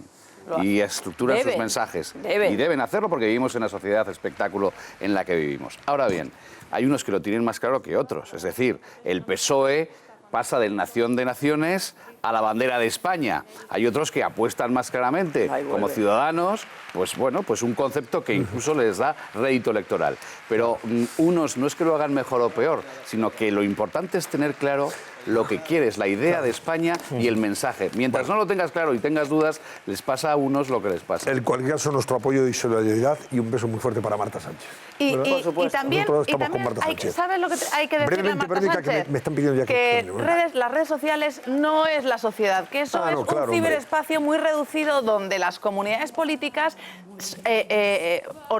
funcionan absolutamente organizadas y que cuando uno recibe un ataque organizado, como le pasó a Javier Negre hace 3 semanas, lo que tiene que hacer es relativizar. Le gustarás a algunos y otros no. Que voy con la... Si entran ustedes y luego ladran y luego cabalgamos. En la página web de COPE hasta ahora pueden leer, entre otras noticias, esta. Histórico Huesca. Hombre, histórico Huesca. El equipo asciende. Eso es lo serio. Asciende por vez primera a Primera División. ¿Qué te parece? Esa es una buena noticia, ¿eh? ¿Quién sacaréis el abono? Espero, ¿no? La COPE titula así. Muy bien por la COPE. Verónica, ¿te vas a sacar el abono? Muy bien la COPE. Pues es que vivo en Madrid, no sé, mis padres a lo mejor. Conte, profesor sin pasado político, propuesto como primer ministro de Italia. Y también habla Torra, los Jordi están en la cárcel por ayudar a Cataluña a decidir, eso es lo que ha dicho Torra. Y el gobierno no podrá retrasar sin edie la publicación del decreto de Torra sobre sus consejeros. Bueno, noticias que le animo a que lean hoy en la página web de COPE a esta hora. Vamos a ver, ¿qué va a ser hoy noticias, Susana Ollero? Pues hasta ahora, cuando son las 12:39 de la noche, arrancamos nuestra agenda de hoy, ya martes 22 de mayo, con Podemos. Los 500.000 inscritos en la formación morada van a votar desde este martes y hasta el domingo si deben dimitir o no su secretario general, Pablo Iglesias, y su portavoz en el Congreso, Irene Montero. El motivo, la polémica compra de su chalet. Y también hoy el Banco de España publica su informe anual de 2017. En unas horas vamos a descubrir cuál es la situación macroeconómica y financiera del país y también cuáles son esos retos que tiene por delante nuestra economía. Y para terminar, 2 protestas laborales. Por un lado, huelga de jueces y fiscales para pedir subida salarial y lucha por la independencia judicial. Y por otro, comisiones obreras y UGT convocan 50 concentraciones en todo el país en defensa de mejores salarios y condiciones laborales. Antonio. Eso está muy bien. ¿Qué decías, Javier Negre? Que me estabas pidiendo, ¿cómo se llama? No sé qué. Sí, mandarle un recuerdo a los amigos de la bodega Mustiguillo, que estuve en el Rocío con ellos, y a los amigos de Utiel, y se portaron fenomenal y nada. En el Rocío. Me mandaron un recuerdo para amigo ti, mío, en el Rocío estuvo usted. Bueno, yo voy a enviar también recuerdos muy cariñosos y a todos los amigos que he podido saludar este fin de semana. Han sido un viaje a la Alcarria fantástico. ¿Sí? Que yo recomiendo que hagamos y que hagan está ustedes. Aquí al lado. Hombre, estamos hablando de Sigüenza, estamos hablando de Brihuega, estamos hablando de Atienza. Precioso. Castilla eterna, magnífica. Estamos hablando de historia, de un paisaje. Vamos, ríete tú de la Toscana, hombre, por favor. ¿Y qué más se come, eh? Y luego además, efectivamente, luego tienes, mira, pues tienes el Doncel en Sigüenza, que es un restaurante de una estrella, que le da una dignidad enorme, ¿qué hoteles hay con ahí? gente extraordinaria, con grandes profesionales, como los hermanos Pérez, Enrique y Eduardo. El castillo, hombre, que es el Parador, que es una maravilla. El Parador de Sigüenza. Así que yo agradezco a todos los que... Y hombre, en los toros de Brihuega, que saludé a muchísimos amigos de Barcelona, de Málaga, de Zaragoza también. O sea, fue usted a los toros también. También, hice un viaje y a la caballada de Atienza. Bueno. Todo eso gracias a un anfitrión extraordinario que es Jesús Velasco, el amigo de Amparito Roca, y sobre todo mi amigo José Luis Alguacil, de Sigüenza, que nos prepararon un viaje fantástico por la Alcarria. Ríete tú de los viajes de don Camilo José Cela. Bueno, eso es una anécdota al lado de eso sí, pero es verdad que merece la pena. Y está una hora de Madrid, todo sí, esto. Está cerquita, eso y luego se coge el avión la gente para irse a la Toscana. Vaya este hombre, con favor, es una maravilla. A Roma, mira, hablando de la Toscana, Roma, tenemos la crónica de Roma. Irene Pozo, cuéntanos, ¿qué nos avanzas esta noche ya? Buenas noches, Irene. ¿Qué tal, Antonio? Buenas noches. Hoy en Crónica de Roma recibimos la visita del cardenal Carlos Amigo, arzobispo emérito de Sevilla, con el que vamos a analizar la instrucción presentada en el Vaticano que actualiza las normas de la vida contemplativa en los monasterios femeninos. Además, seguimos muy de cerca la actualidad en torno a la crisis de los abusos en Chile. El Papa ha mantenido esta semana varias reuniones con los obispos chilenos que han decidido poner en manos del Santo Padre sus cargos pastorales. Y ya conocemos la fecha de canonización del Papa Pablo VI y del arzobispo salvadoreño, Monseñor Óscar Romero. Será en pleno sínodo de los obispos, el 14 de octubre, en Roma. Estas y muchas más noticias se las contamos en unos minutos, Antonio. Pues ahora mismo te damos paso. Irene, ya me estaba yo arreglando aquí el cuello de la camisa. Pero es por el calor, no os podéis ni imaginar, ¿eh? Un poquito calor de peluquería de señora sí tenemos ahora, Laura. Ya sé que es muy antiguo decirlo esto, ya no sé si... eso es más antiguo que el hilo negro. ¿Sí? Ya no hay tanto calor en las peluquerías de... Es que las peluquerías son unisex. Bueno, pero sí es verdad, pero yo sí sé que las señoras que van a hacerse sus cosas en la peluquería, pues se tienen que meter debajo de unos cacharros que no vean el calorazo que dan. Esos cacharros ya, Antonio, no. ¿Cómo que no? Hay unas planchas, no, hay unas planchas y ahora todo ya no mucho existe más eso. moderno. Sí, Antonio, sí que existe. ¿A que sí existe? Sí. Mira. Y da mucho calor, no da calor. Pues ya está, Esther. Sí. Mira, gracias, Esther, por, en fin, matizar. ¿Te ha metido ahí un capote? No es verdad, pero mira, Esther, no, hombre, que sí que existe. Otra cosa es que no metas tú la cabeza porque tienes prisa y te secas con el secador o la plancha. Pero existe sigue habiendo calorcito, ¿verdad? Secadores de estos de cabeza. Y dan un calor ayer que no veas. Yo los veo cuando voy. Laura, cuéntanos cómo ha cerrado el barómetro. Pues recordamos la pregunta. ¿Creen nuestros espectadores que las bases de Podemos pedirán la dimisión de Iglesias y Montero en la consulta? Pues el 61,7% de los espectadores dice que sí, frente a un 38,3% que dice que no, Antonio. Gracias, Laura. Adiós, Javier Negre. Pues yo me despido, que me voy a Kiev y este año me dejas tirado. Amigo mío, pues quiero que... Vamos a conectar con usted, ¿eh? Espero. Javier, tú desde Kiev, danos buenas noticias. Que se va a buenas traerme la 13ª Copa de Europa. A partir del jueves te vas a Kiev, qué suerte. A partir del jueves y ya volvemos el lunes para estar aquí con usted la Copa de Europa, hombre. Espero, pero me has dejado tirado este año, Antonio. Este año no puedo ir, eso está muy lejos. Hay que trabajar aquí además. Sí, la verdad que sí. Es verdad que el año pasado, como estaba al ladito, pudimos ir el sábado por la mañana y volver el domingo. Yo haré un poquito de turismo, iré a Chernóbil y bueno... Ir a algún restaurante y... Pues ya nos cuentan. No, lo que nos interesa sobre todo es que nos traigan la Liga de Campeones. Ya está, lo demás da igual. Aunque sea el minuto 93. Así que nos informas desde Kiev. Espero. Adiós, Esther Jaén. Adiós, Verónica Fumanal. Y Javier Garrido. Enhorabuena a los ostenses. Oye, repito, enhorabuena. Histórica noche que, por cierto, Verónica y yo siempre recordaremos que la hemos vivido aquí. Porque estas noches, la verdad, yo estoy emocionado, como toda Huesca, pero estas noches no se olvidan. ¿Dónde estabas tú el día que el Huesca ascendió a primera división? Y lo hemos visto hasta de reojo un poco. No te preocupes, Javier, a mí no se me va a olvidar, tío, porque con la que me habéis dado toda la noche con el Huesca, pero con motivo. Que me alegro mucho. Adiós, señores, adiós.